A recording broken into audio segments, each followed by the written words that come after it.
ਮੇਰੇ ਵਾਲਦ ਸਾਹਿਬ ਨੂੰ ਲੋਕਾਂ ਨੇ ਕਹਿਣਾ ਵੀ ਕਿ ਹਾਜੀ ਸਾਹਿਬ ਪੁੱਤਰ ਨੂੰ ਭੇਜ ਦਿਓ, ਇੱਥੇ ਜਿੰਨ ਹੁੰਦੇ ਨੇ। ਤੇ ਮੇਰੇ ਬਾਪ ਆਂਦਾ ਹੁੰਦਾ ਸੀ ਕਦੀ ਜਿੰਨਾਂ ਨੂੰ ਵੀ ਜਿੰਨ ਚਮੜੇ ਨੇ। ਮੇਰੇ ਬਾਪ ਨੇ ਕਿਹਾ ਰੋਜ਼ੇ, ਮੈਂ ਜਦ ਦੀ ਹੋਸ਼ ਸੰਭਾਲੀ ਏ ਰੋਜ਼ੇ ਰੱਖਣੇ ਪਿਆ। ਭਲਵਾਨੀ ਜਦੋਂ ਕੁਸ਼ਤੀ ਨਹੀਂ ਸੀ ਉਂਝ ਉਹਨਾਂ ਨੇ ਕਿਹਾ ਖਾੜਿਓ ਛੁੱਟੀ ਕਰ ਲੈ ਮਹੀਨਾ, ਖਾੜਾ ਬੰਦ ਕਰ ਦਿਓ, ਰੋਜ਼ੇ ਨਹੀਂ ਛੱਡਣੇ। ਵਾਹ ਵਾਹ। ਕਿਉਂਕਿ ਬਰਕਤ ਜਿੰਨੀ ਮਰਜ਼ੀ ਤੁਸੀਂ ਮਿਹਨਤ ਲਾ ਲਓ, ਜਿੰਨਾ ਮਰਜ਼ੀ ਖਾ ਲਓ, ਜਿੰਨਾ ਮਰਜ਼ੀ ਕਰ ਲਓ, ਜੇ ਅੱਲਾ ਨੂੰ ਰਾਜ਼ੀ ਨਹੀਂ ਕਰਨਾ ਜੇ ਤਾਂ ਬਰਕਤ ਕਿੱਥੋਂ ਪੈਣੀ। ਅਸੀਂ ਤਾਂ ਤਰਸਦੇ ਹੁੰਦੇ ਹਾਂ ਕਈ ਵਾਰ, ਘਰ ਕੋਈ ਦਾਲ ਪਕਣੀ ਕਿ ਅੰਮਾ ਸਾਨੂੰ ਦਾਲ ਦਾ ਦੇ ਦੇ। ਉਹ ਸਾਡੀ ਮਾਂ ਅੱਲਾ ਜੰਨਤ ਨਸੀਬ ਕਰੇ, ਐਡੀ ਸਾਦੀ ਸੀ, ਐਡੀ ਚੰਗੀ ਹੁੰਦੀ ਸੀ, ਹਲੇ ਤੱਕ ਉਹਦੀਆਂ ਆਂਦਾ। ਉਹ ਵਿਚਾਰੀ ਆਂਦੀ ਹੁੰਦੀ ਓਏ ਸ਼ਹਿਦਿਆ, ਸ਼ਹਿਦਾ ਮੈਨੂੰ ਆਂਦੇ ਹਨ, ਨਾ ਮੇਰਾ ਸ਼ਾਹ ਦੇ ਸ਼ਹਿਦਿਆ, ਓਏ ਅੱਬਾ ਤੇਰਾ ਮਾਰੇ ਅੰਮਾ ਨਹੀਂ ਇੱਕ ਬੁਰਕੀ ਲਵਾ ਦੇ, ਉਹ ਵਿਚਾਰੀ ਨੂੰ ਲੁਕਾ ਦੇ। ਦੁਪੱਟਾ ਹੁੰਦਾ ਸੀ ਉਹ ਆਪਣੇ ਇੰਜ ਰਾਤ ਦੇ ਨੂੰ ਫਟਾ 2-4 ਬੁਰਕੀਆਂ ਖਵਾ ਦੇਣੀਆਂ। ਮਾਵਾਂ ਹੀ ਹੁੰਦੀਆਂ। 92 ਵਿੱਚ ਹੋ ਰਹੇ 91 ਉੱਥੇ ਉਸਨੇ ਕਾਰਕਰਦਗੀ ਦਾ ਅਵਾਰਡ ਮਿਰਜ਼ਾ ਅਸਲਮ ਬੇਗ ਸੀ, ਉਹ ਉਹਨਾਂ ਨੇ ਇੱਕ ਤਕਰੀਬ ਕੀਤੀ ਸੀ ਲਾਹੌਰ ਅਲ ਹਮਰਾ ਵਿੱਚ।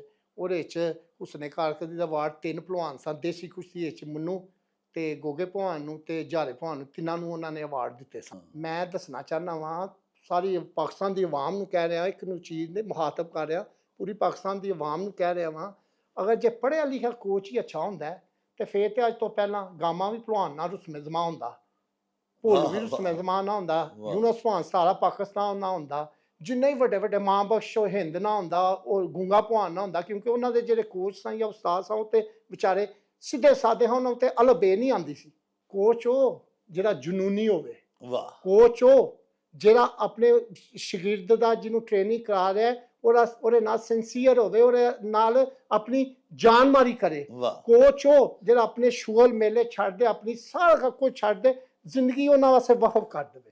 ਇਹ ਜਿਹੜੀ ਅਸੀਂ ਮਿਹਨਤ ਲਾਉਂਦੇ ਹਾਂ ਤਕਲੀਫ ਹੁੰਦੀ ਹੈ ਜਦੋਂ ਹੱਥ ਥੱਲੇ ਜ਼ਮੀਨ ਤੇ ਰੱਖੇ ਹੁੰਦੇ ਨੇ ਇੱਟਾਂ ਦੇ ਉੱਤੇ ਤੇ ਡੰਡ ਲਾਉਂਦੇ ਹੁੰਦੇ ਆ, 2-2 ਘੰਟੇ ਹੱਥ ਨਹੀਂ ਚੁੱਕਣੇ ਨੇ, ਇੱਥੇ ਚੰਡੀਆਂ ਪੈ ਜਾਂਦੀਆਂ ਨੇ, ਵਿੱਚ ਪੀਕਾਂ ਪੈ ਜਾਂਦੀਆਂ ਨੇ। ਪੜ੍ਹਾਈ ਦਾ ਹੀ ਮਿਆਰ ਰੱਖਣਾ ਜੇ ਕੋਚਿੰਗ ਦਾ, ਤੇ ਫਿਰ ਕੋਈ DC ਨੂੰ ਕੋਚ ਲਾ ਦਿਓ, ਕਮਿਸ਼ਨਰ ਸਾਹਿਬ ਨੂੰ ਲਾ ਦਿਓ। ਵੱਡਾ ਦਿਲ ਕਰਨ ਕਹਿ ਲਓ ਫੜੋ ਜੀ ਦੇਸੀ ਕੁਸ਼ਤੀ ਦੀ ਫੁਟੇਜ ਤੁਸੀਂ ਚਲਾ ਦੇ ਵੇਖ ਲਓ, ਜੇ ਇਹਨਾਂ ਵਿੱਚ ਟੈਲੈਂਟ ਹੋਇਆ ਚਲਾ ਸਕੇ ਤਾਂ ਠੀਕ ਹੈ, ਤੇ ਆਪੇ ਆਵਾਮ ਕਹਿੰਦੀ ਭਾਈ ਜੀ ਲਵੋ ਤੁਸੀਂ ਵਾਪਸ। ਫੇਰ ਵੱਡਾ ਦਿਲ ਕਰਦੇ ਨੇ, ਉਹਨਾਂ ਨੂੰ ਬੁਲਾਉਣ ਨਹੀਂ ਤੇ ਉਹਨਾਂ ਦੀਆਂ ਜਾਇਜ਼ ਮੁਤਾਲਬਾਤ ਸੁਣਨ, ਉਹਨਾਂ ਦੇ ਜਾਇਜ਼ ਉਹਨਾਂ ਨੂੰ ਰੱਖਣ ਨਾਲ ਚਲੋ ਇਹ ਲੜਾਈ ਨਾਲ ਸੌਂ ਦੇਸੀ ਕੁਸ਼ਤੀ ਖਤਮ ਹੋ ਰਹੀ ਹੈ, ਬਰਬਾਦ ਹੋ ਰਹੀ ਹੈ, ਨੁਕਸਾਨ ਹੋ ਰਿਹਾ ਹੈ। ਲੋਕੀ ਸੁਣ ਰਹੇ ਨੇ ਜਿਵੇਂ ਇੱਕ ਦੂਸਰੇ ਨੂੰ ਬੁਰਾ ਭਲਾ ਕਹਿ ਰਹੇ ਨੇ, ਅੱਛੀ ਬਾਤ ਨਹੀਂ ਹੈ। ਇੰਡੀਆ ਵਿੱਚ ਜਿਹੜਾ ਦੇਸੀ ਕੁਸ਼ਤੀ ਦਾ ਭਲਵਾਨ ਤੀਜੇ ਚੌਥੇ ਨੰਬਰ ਦਾ ਵੀ ਹੈ ਉਹ ਵੀ ਕਰੋੜਪਤੀ ਹੈ, ਤੇ ਜਿਹੜਾ ਪਹਿਲੇ ਨੰਬਰ ਦਾ ਭਲਵਾਨ ਹੈ ਉਹ ਤੇ ਫਿਰ ਸਮਝੋ ਅਰਬਪਤੀ ਹੈ। ਤੇ ਸਾਡੇ ਇੱਥੇ ਜਿਹੜੇ ਭਲਵਾਨ ਨੇ ਵਿਚਾਰੇ ਉਹਨਾਂ ਨੂੰ ਵੇਖ ਲਓ ਜਾ ਕੇ, ਤੁਸੀਂ ਮਿਲਦੇ ਵੀ ਹੋ ਤੇ ਵਿਚਾਰੇ ਕੀ ਨੇ।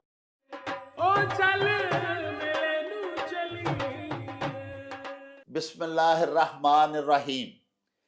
शुरू खुदा दे नामों जिस दा जोड़ जवाब न कोई, जिस दी रहमत बख्शिश वाला अंत हिसाब ना कोई। दुनिया भर विच वसन वाले पंजाबियों ते साडे प्यारे वेखण वालिओ, अस्सलामु अलैकुम, सत श्री अकाल, नमस्कार ते ढेर ढेर सलामा। पंजाबी मां बोली दे जुबानो अदब ते सकाफत दे फरोग ते वधावे ते चढ़तल ते सिੱਖਿਆ ਲਈ शुरू ਕੀਤੇ ਜਾਣ ਵਾਲੇ ਤੁਹਾਡੇ ਆਪਣੇ YouTube ਚੈਨਲ ਮੇਲਾ TV ਦੇ ਉੱਤੇ ਤੁਹਾਨੂੰ ਦਿਲ ਦੀਆਂ ਡੁੰਗਿਆਈਆਂ ਤੋਂ ਸਤ ਬਿਸਮਿਲ੍ਲਾ ਤੇ ਜੀ ਆਇਆਂ ਨੂੰ ਆਖਨੇ ਆ।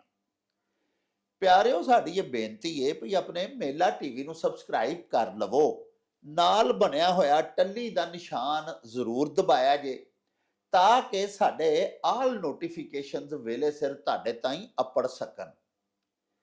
ਸਾਹਿਬੋ, ਸਾਡੇ ਵਲੌਗਸ ਨੂੰ ਲਾਈਕ ਤੇ ਆਪਸ ਦੇ ਵਿੱਚ ਤੇ ਪੰਜਾਬੀ ਪਿਆਰਿਆਂ ਦੇ ਨਾਲ ਸ਼ੇਅਰ ਜ਼ਰੂਰ ਕਰਿਆ ਕਰੋ, ਤੇ ਨਾਲੇ ਸਾਨੂੰ ਆਪਣੇ ਕਮੈਂਟਸ ਜ਼ਰੂਰ ਭਿਜਵਾਇਆ ਕਰੋ ਜਿਹੜੇ ਕਿ ਸਾਡੇ ਲਈ ਬੜੀ ਹਲਾਸ਼ੇਰੀ ਦਾ ਮੂਜਬ ਹੁੰਦੇ ਨੇ, ਤੇ ਨਾਲੇ ਅਸੀਂ ਤੁਹਾਡੇ ਕਮੈਂਟਸ ਦੇ ਚੰਨ ਨੇ ਆਪਣੀ ਗੱਲਬਾਤ ਨੂੰ ਮਜ਼ੀਦ ਨਿਖਾਰਨ, ਸ਼ਿੰਗਾਰਨ ਤੇ ਸਵਾਰਨ ਦਾ ਆਰ ਤੇ ਯਤਨ ਵੀ ਕਰਦੇ ਰਹਿੰਦੇ ਆ।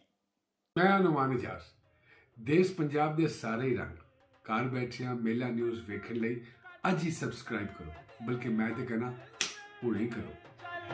ਮੇਲੇ ਨੂੰ ਚੱਲੀਏ, ਹਾਏ ਚੱਲ ਮੇਲੇ ਨੂੰ ਚੱਲੀਏ, ਓ ਚੱਲ ਮੇਲੇ ਨੂੰ ਚੱਲੀਏ। ਅੱਛਾ ਭਾਣ ਜੀ 15-16 ਮਾਸ਼ਾਅੱਲਾ ਤੁਸੀਂ ਕੁਸ਼ਤੀਆਂ ਘੁਲੀਆਂ ਔਰ ਨਾਮਵਰ ਪਹਿਲਵਾਨਾਂ ਦੇ ਨਾਲ ਘੁਲੀਆਂ ਤੇ ਕਸਰਤ ਆਪਣੀ ਵੀ ਦੱਸੋ ਨਾ ਕਿ ਤੁਸੀਂ ਕਿੰਨੀ ਕੁ ਵਰਜ਼ਿਸ਼ ਰੋਜ਼ ਦੀ ਕਰਦੇ ਸੋ, ਕਿੰਨੇ ਡੰਡ ਬੈਠਕਾਂ ਸਪਾਟੇ ਦੋਹਰੇ, ਇਸ ਤੋਂ ਇਲਾਵਾ ਕੋਈ ਆਪਣੀ ਗ਼ਜ਼ਾ ਦੱਸੋ। ਸਾਡੇ ਜਿਹੜੇ ਵੇਖਣ ਵਾਲੇ ਨੇ ਉਹਨਾਂ ਨੂੰ ਬੜਾ ਸ਼ੌਕ ਹੁੰਦਾ ਕਿ ਪਹਿਲਵਾਨ ਹੋਰੀ ਖਾਂਦੇ ਕੀ ਨੇ, ਏਡੇ ਤਗੜੇ ਨੇ ਤੇ ਵਰਜ਼ਿਸ਼ ਕਿੰਨੀ ਕਰਦੇ ਨੇ, ਇਹ ਸਾਰਾ ਦੱਸੋ ਨਾ ਜੀ। ਕਿ ਇੱਕ ਚੰਗਾ ਪਹਿਲਵਾਨ ਵੇਖੋ ਨਾ, ਜਾਰੇ ਭਵਾਨ ਦੇ ਭਰਾ ਨਾਲ ਤੁਸੀਂ ਘੁਲੇ, ਕਾਲਾ ਮਾੜੂ ਵਾਲਾ, ਏਡੇ ਏਡੇ ਵੱਡੇ ਨਾਮਵਰ ਰੁਸਤਮਾਂ ਨਾਲ ਤੁਸੀਂ ਘੁਲਦੇ ਰਹੇ ਹੋ, ਤੇ ਤੁਸੀਂ ਉਦੋਂ ਪਹਿਲੇ ਤਾਂ ਦੱਸੋ ਕਿ ਵਰਜ਼ਿਸ਼ ਕਿੰਨੀ ਕਰਦੇ ਸੋ ਤੇ ਕੀ ਕਰਦੇ ਸੋ।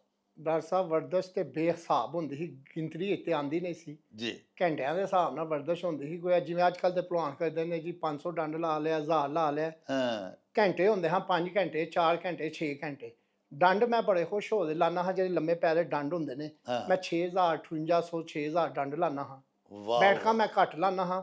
ਖਾੜਾ ਜਿਹੜਾ ਵੇ ਉਹ ਕਈ ਨਾ ਮੈਂ ਪੁੱਟਣਾ ਹਾਂ। ਸਾਡਾ ਖਾੜਾ ਜਿਹੜਾ ਹੈ ਬੜਾ ਵੱਡਾ ਖਾੜਾ ਸੀ, ਪੂਰੇ ਪਾਕਿਸਤਾਨ ਨੇ ਸਾਡਾ ਵੱਡਾ ਖਾੜਾ ਸੀ, ਜਿੱਥੇ ਮਿੱਟੀ ਹੁੰਦੀ, ਜਿੱਥੇ ਜ਼ੋਰ ਕਰੀਦੇ ਨੇ। ਹਾਂ ਹਾਂ ਉਹ ਮੈਂ ਕੋਈ 8-8 10-10 ਵਾਰੀ ਮਨ ਦੀ ਕਹੀ ਸੀ, ਵਿੱਚ ਮਿੱਟੀ ਵੀ ਆਂਦੀ ਸੀ, ਉਹ ਪੁੱਟਣਾ ਹਾਂ। ਫਿਰ ਵਾਹ ਮੈਂ ਵਾਹ ਦੂਰੇ ਲਾਨਾ ਹਾਂ 2000, ਇੱਕ ਡੰਡ ਇੱਕ ਬੈਠਕ ਹੁੰਦੀ ਹੈ, ਸਪਾਟਾ ਜਿਹਨੂੰ ਆਂਦੇ ਸਪਾਟਾ ਜਿਹਨੂੰ ਹਾਂ। ਆਂਦੇ ਨੇ, ਉਹ ਮੈਂ 2000 ਲਾਨਾ ਹਾਂ। ਕੜਾ ਜਿਹੜਾ 2.5 ਮਣ ਦਾ ਕੜਾ ਸੀ ਲੋਹੇ ਦਾ, ਟਾਇਰ ਹਾਰ ਹੁੰਦਾ, ਉਹ ਧੌਣ ਵਿੱਚ ਪਾ ਦੇ ਮੈਂ ਕੋਈ 50-60 ਚੱਕਰ ਲਾਨਾ ਹਾਂ ਤੇ 400-500 ਉਹਦੀਆਂ ਬੈਠਕਾਂ ਲਾਨਾ ਹਾਂ। ਆਏ ਤੇ ਹਾਏ ਸੁਹਾਗਾ ਸੀ 3.5 ਮਣ ਦਾ ਅਸੀਂ ਬਣਾਇਆ ਹੋਇਆ ਸੀ। ਮੇਰਾ ਭਾਈ ਜਿਹੜਾ ਸਾਡਾ ਸੀ ਤਾਇਜ਼ਾਦ ਭਾਈ ਤਾਰਕ ਭਲਵਾਨ, ਉਹਨੇ 3.5 ਮਣ ਦਾ ਸਪੈਸ਼ਲ ਸੁਹਾਗਾ ਬਣਾਇਆ ਹੋਇਆ ਸੀ। ਉਹ ਬਾਹਰ ਕੱਢਦੇ ਸੜਕ ਦੇ ਉੱਤੇ, ਕੱਚੀ ਸੜਕ ਹੁੰਦੀ ਸੀ ਸਾਡੀ ਉਦੋਂ, ਔਰ ਤੇ ਪਿੱਛੇ ਉਹ ਆ ਬੈ ਜਾਂਦਾ ਸੀ। ਉਹਦਾ ਆਪਣਾ ਵਜ਼ਨ 5-6 ਮਣ ਸੀ। ਉਹ ਸਮਝੋ ਕਿ 8-9 ਮਣ ਵਜ਼ਨ ਮੈਂ ਖਿੱਚਣਾ ਆਏ ਸੜਕ ਦੇ ਉੱਤੇ। ਤੇ ਹੋਰ ਬੜੀਆਂ ਮਿਹਨਤਾਂ ਲਾਉਂਦੇ ਹਾਂ। ਖੁਰਾਕ ਜਿਹੜੀ ਹੈ ਜਿਵੇਂ ਮਿਹਨਤ ਲਾਉਂਦੇ ਹਾਂ, ਫਿਰ ਖੁਰਾਕ ਵੀ ਉਹਦੇ ਹਿਸਾਬ ਨਾਲ ਚਾਹੀਦੀ ਹੈ। ਜੀ ਸਵੇਲੇ ਸ਼ਰਦਾਈ ਪੀਵੀ ਦੀ ਸੀ 200-300 ਗਿਰੀ ਦੀ, ਵਿੱਚ ਬਦਾਮ ਗਿਰੀ ਸੌਂਫ ਲਾਚੀ ਹੋਰ ਜਿਹੜੇ ਸਾਡੇ ਵੱਡਿਆਂ ਦੇ ਨੁਸਖੇ ਹਨ ਉਹ ਵਿੱਚ ਪਾ ਦੇ ਠੰਡਾ ਕਰਨ ਵਾਸਤੇ। ਸ਼ਰਦਾਈ ਨੂੰ ਆਪਣੀ ਹੀਟ ਜਿਸਮ ਦੀ ਐਨੀ ਮਿਹਨਤ ਲਾਈ ਦੀ ਸੀ। ਗੋਸ਼ਤ ਖਾਈਦਾ, ਫਿਰ ਗੋਸ਼ਤ ਖਾਈਦਾ ਸੀ 2 ਕਿਲੋ, ਅੱਛਾ। ਸਰਦੀਆਂ ਹੋਣੀਆਂ ਤੇ ਨਾਲ 2 ਕਿਲੋ 2.5 ਕਿਲੋ ਦੀ ਗੋਸ਼ਤ ਛੋਟੇ ਦੀ ਯਖਨੀ ਪੀਣੀ। ਮੱਖਣ ਖਾਈਦਾ ਸੀ, ਦੁੱਧ ਪੀਵੀਦਾ ਸੀ। 2-2 ਮੱਝਾਂ ਰੱਖੀਆਂ ਹੋਈਆਂ ਹਨ, 3-3 ਮੱਝਾਂ। ਤੇ ਮਾਸ਼ਾਅੱਲਾ ਸਾਰਾ ਦਿਨ ਇਹ ਹੀ ਸਾਡਾ ਗੁਜ਼ਰ ਜਾਂਦਾ ਸੀ, ਮਿਹਨਤ, ਖਾਣਾ ਤੇ ਸੌਣਾ। ਹਾਂ ਤੇ ਖਾਈਦਾ ਵੀ ਸੀ ਤੇ ਮਿਹਨਤ ਵੀ ਲਾਈਦਾ। ਬਸ ਜਿਹੜੀ ਖੁਰਾਕ ਐਨੀ ਖਾਈਦੀ ਸੀ ਉਹਨੂੰ ਫਿਰ ਜ਼ਾਇਲ ਵੀ ਕਰੀਦਾ ਸੀ ਮਿਹਨਤ ਲਾ ਦੇ। ਸੁਬਾਹ ਜਿਹੜੀ ਮਿਹਨਤ ਲਾਣੀ ਤੋਂ ਬਾਅਦ ਖੁਰਾਕ ਖਾਣੀ, ਫਿਰ ਪਿਛਲੇ ਟਾਈਮ ਉਹ ਜ਼ਾਇਲ ਕਰਨੀ ਤੇ ਫਿਰ ਖੁਰਾਕ ਖਾਣੀ, ਤੇ ਸ਼ਾਮੀ ਅੱਧੀ ਰਾਤ ਨੂੰ ਉੱਠਦੇ ਤਜਰ ਪੜ੍ਹਦੇ ਫਿਰ ਮਿਹਨਤ ਲਾਣੀ। ਅੱਛਾ ਭਵਾਨ ਜੀ ਇਹ ਦੱਸੋ ਕਿ ਤੁਹਾਡੇ ਵਾਲਦ ਸਾਹਿਬ ਤੇ ਸਨ ਰਹੀਮ ਪਹਿਲਵਾਨ ਸੁਲਤਾਨੀ ਵਾਲਾ, ਉਹਨਾਂ ਦੇ ਸ਼ਾਗਿਰਦ ਸਨ, ਬਰਾਜ ਭਲਵਾਨ ਦੇ ਸ਼ਾਗਿਰਦ ਸਨ, ਤੁਸੀਂ ਕਿਹਦੇ ਸ਼ਾਗਿਰਦ ਸਨ? ਮੈਂ ਸ਼ਾਗਿਰਦ ਜਿਹੜਾ ਮੈਂ ਆਪਣੇ ਵਾਲਦ ਸਾਹਿਬ ਦਾ ਹੀ ਹਾਂ। ਅੱਛਾ ਕਿਉਂਕਿ ਮੇਰੇ ਵਾਲਦ ਸਾਹਿਬ, ਮੈਂ ਅੱਲਾ ਤੋਂ ਬਾਅਦ ਅਗਰ ਕਿਸੇ ਨੇ ਮੈਨੂੰ ਇਸ ਮੁਕਾਮ ਤੇ ਪਹੁੰਚਾਇਆ, ਅੱਲਾ ਤੋਂ ਬਾਅਦ ਉਹ ਮੇਰੇ ਵਾਲਦ ਸਾਹਿਬ ਨੇ। ਵਾਹ ਕਿ ਉਹਨਾਂ ਨੇ ਮੇਰੇ ਵਾਸਤੇ, ਮੇਰੇ ਕੈਰੀਅਰ ਵਾਸਤੇ, ਮੈਨੂੰ ਭਲਵਾਨ ਬਣਾਉਣ ਵਾਸਤੇ ਉਹਨਾਂ ਨੇ ਆਪਣੀ ਕਾਰੋਬਾਰ ਛੱਡ ਦਿੱਤੇ। ਉਹਨਾਂ ਨੇ ਆਪਣੀ ਜਿਹੜੀ ਫਿਰਨ ਟੁਰਨ ਸੀ, ਬੜੇ ਫਿਰਨ ਟੁਰਨ ਵਾਲੇ ਸਨ, ਦੋ ਸੁਭਾਅ ਵਾਲੇ ਸਨ ਮੇਰੇ ਵਾਲਦ ਸਾਹਿਬ, ਉਹਨਾਂ ਨੇ ਉਹ ਛੱਡ ਦਿੱਤਾ, ਤਮਾਮ ਮਸਰੂਫੀਆਤ ਖਤਮ ਕਰ ਦਿੱਤੀਆਂ। 6 ਸਾਲ ਡਾਕਟਰ ਸਾਹਿਬ 1980 ਵਿੱਚ ਮੈਂ ਭਲਵਾਨੀ ਸ਼ੁਰੂ ਕੀਤੀ ਹੈ ਤੇ 86 ਵਿੱਚ ਪਹਿਲੀ ਕੁਸ਼ਤੀ ਲੜੀ ਹੈ। ਤੇ 6 ਸਾਲ ਉਹਨਾਂ ਨੇ ਨਾ ਮੈਂ ਕਿਸੇ ਆਪਣੇ ਤਾਏ ਚਾਚੇ ਨਾਨਕੇ ਦਾਦਕਿਆਂ 'ਚ ਖੁਸ਼ੀ ਗਮੀ ਤੇ ਗਿਆ, ਨਾ ਉਹ ਗਏ ਨੇ। ਤੇ ਮੈਂ ਤੁਹਾਨੂੰ ਗੱਲ ਦੱਸਾਂ ਕਿ ਇੰਨੀ ਕੁਰਬਾਨੀ ਮੇਰੇ ਵਾਸਤੇ ਉਹਨਾਂ ਨੇ ਦਿੱਤੀ ਹੈ ਕਿ ਰਾਤ ਨੂੰ ਮੈਂ ਸੁੱਤਾ ਹੁੰਦਾ ਹਾਂ ਤੇ ਉਹ ਜਿਹੜੇ ਸਨ ਕੋਲ ਕੁਰਸੀ ਡਾਹ ਦੇ ਜਾਗਦੇ ਹੁੰਦੇ ਹਨ। ਤੁਸੀਂ ਸਮਝਦੇ ਹੋ ਕਿ ਮੇਰੇ ਵਾਸਤੇ ਕਿ ਮੈਂ ਇਹ ਮੇਰਾ ਪੁੱਤਰ ਜਿਹੜਾ ਸਕੂਨ ਨਾਲ ਸੋਵੇ। ਫਿਰ ਉਹ ਆਂਦੇ ਹਨ, ਮੈਨੂੰ ਨੀਂਦਰ ਆਉਂਦੀ ਸੀ, ਉਹਨਾਂ ਰਸਾਲੇ ਖਰੀਦ ਲਏ ਪੂਰੀ ਲਾਇਬ੍ਰੇਰੀ, ਉਹ ਪੜ੍ਹਨਾ ਸ਼ੁਰੂ ਕਰ ਦਿੰਦੇ ਹਨ। ਮੈਨੂੰ ਨੀਂਦਰ ਨਾ ਆਵੇ, ਮੇਰਾ ਪੁੱਤਰ ਸੁੱਤਾ ਹੈ, ਮੈਨੂੰ ਜਗਾਉਣਾ, ਸਵੇਰੇ ਕਿਤੇ ਸੁੱਤੇ ਰਹੀਏ ਤੇ ਸਵੇਰੇ ਜਾਗ ਨਾ ਆਏ, ਤੇਰੀ ਮਿਹਨਤ ਨਾ ਜ਼ਾਇਆ ਹੋ ਜਾਏ। ਉਹਨਾਂ ਨੇ ਮੇਰੇ ਵਾਸਤੇ ਬੜੀ ਕੁਰਬਾਨੀ ਦਿੱਤੀ ਹੈ। ਅੱਲਾ ਤੋਂ ਬਾਅਦ ਅਗਰ ਮੈਂ ਇਸ ਮੁਕਾਮ ਤੇ ਜਿਸ ਤੇ ਪਹੁੰਚਿਆ ਵਾਂ, ਅੱਲਾ ਤੋਂ ਬਾਅਦ ਮੇਰੇ ਬਾਪ ਦਾ ਹੱਥ ਹੈ। ਉਹ ਭਾਈ ਮੇਰਾ ਉਸਤਾਦ ਹੈ, ਉਹ ਭਾਈ ਮੇਰਾ ਬਾਪ ਹੈ, ਉਹ ਭਾਈ ਮੇਰਾ ਸਭ ਕੁਛ ਹੈ। ਤੇ ਜਦੋਂ ਮੇਰਾ ਬਾਪ ਇਸ ਦੁਨੀਆ ਤੋਂ ਗਿਆ, ਮੇਰੀ ਤਰੱਕੀ ਰੁਕ ਗਈ ਹੈ। ਮੇਰਾ ਮਾਂ ਬਾਪ ਗਿਆ, ਮਾਂ ਮੇਰੀ ਮੇਰੇ ਵਾਸਤੇ ਬੜੀਆਂ ਦੁਆਵਾਂ ਕਰਦੀ। ਪਹਿਲਾਂ ਮੇਰੀ ਮਾਂ ਫੌਤ ਹੋਈ, ਫਿਰ ਮੇਰਾ ਬਾਪ ਹੋਇਆ ਤੇ ਮੇਰੀ ਤਰੱਕੀ ਰੁਕ ਗਈ ਹੈ। ਅੱਲਾਹੁ ਅਕਬਰ ਅੱਲਾਹ। ਉਹ ਜਿਹੜੀ ਪ੍ਰਵਾਸ ਸੀ ਨਾ ਉੱਤੇ ਜਾਣ ਵਾਲੀ, ਉਹ ਰੁਕ ਗਈ ਹੈ। ਤੇ ਭਲਵਾਨ ਜੀ ਤੁਹਾਡੇ ਵਾਲਦ ਸਾਹਿਬ ਤੇ ਨਾਲੇ ਤੁਹਾਡੇ ਉਸਤਾਦ ਹਾਜੀ ਸਾਕ ਪਹਿਲਵਾਨ ਜਿਹੜੇ ਸਨ, ਅੱਲਾ ਬਖਸ਼ਿਓ ਤੁਹਾਨੂੰ, ਕਿੰਨੀ ਕੁ ਵਰਜ਼ਿਸ਼, ਕਿੰਨੀ ਤੁਹਾਡੇ ਤੇ ਨਿਗਹਿਦਾਸ਼ਤ ਕਰਦੇ ਸਨ? ਕਿੰਨੇ ਵਜੇ ਉਠਾਉਂਦੇ ਹਨ, ਕਿੰਨੇ ਵਜੇ ਸੁਆਉਂਦੇ ਹਨ? ਤੁਸੀਂ ਹੁਣੇ ਦੱਸਿਆ ਕਿ ਮੈਂ ਸੌਂ ਰਹਿੰਦਾ ਹਾਂ ਤੇ ਅੱਬਾ ਜੀ ਮੇਰੇ ਕੋਲ ਬਹਿ ਰਹਿੰਦੇ ਹਨ। ਆਪੂ ਕਿਹੜੇ ਵੇਲੇ ਸੌਂਦੇ ਸਨ, ਤੁਹਾਨੂੰ ਕਿਹੜੇ ਵੇਲੇ ਜਗਾਉਂਦੇ ਹਨ? ਵਰਜ਼ਿਸ਼ ਜਿਹੜੀ ਸੀ ਸਾਰੇ ਦਿਨ ਦੀ, ਉਹਦਾ ਤੁਹਾਡਾ ਸ਼ਡਿਊਲ ਕੀ ਸੀ? ਕਿੰਨੇ ਵਜੇ ਉੱਠ ਕੇ ਸਵੇਰੇ ਖਾੜੇ ਜਾਂਦੇ ਸੋ? ਘਰ ਕਿੰਨੀ ਕਰਦੇ ਸੋ?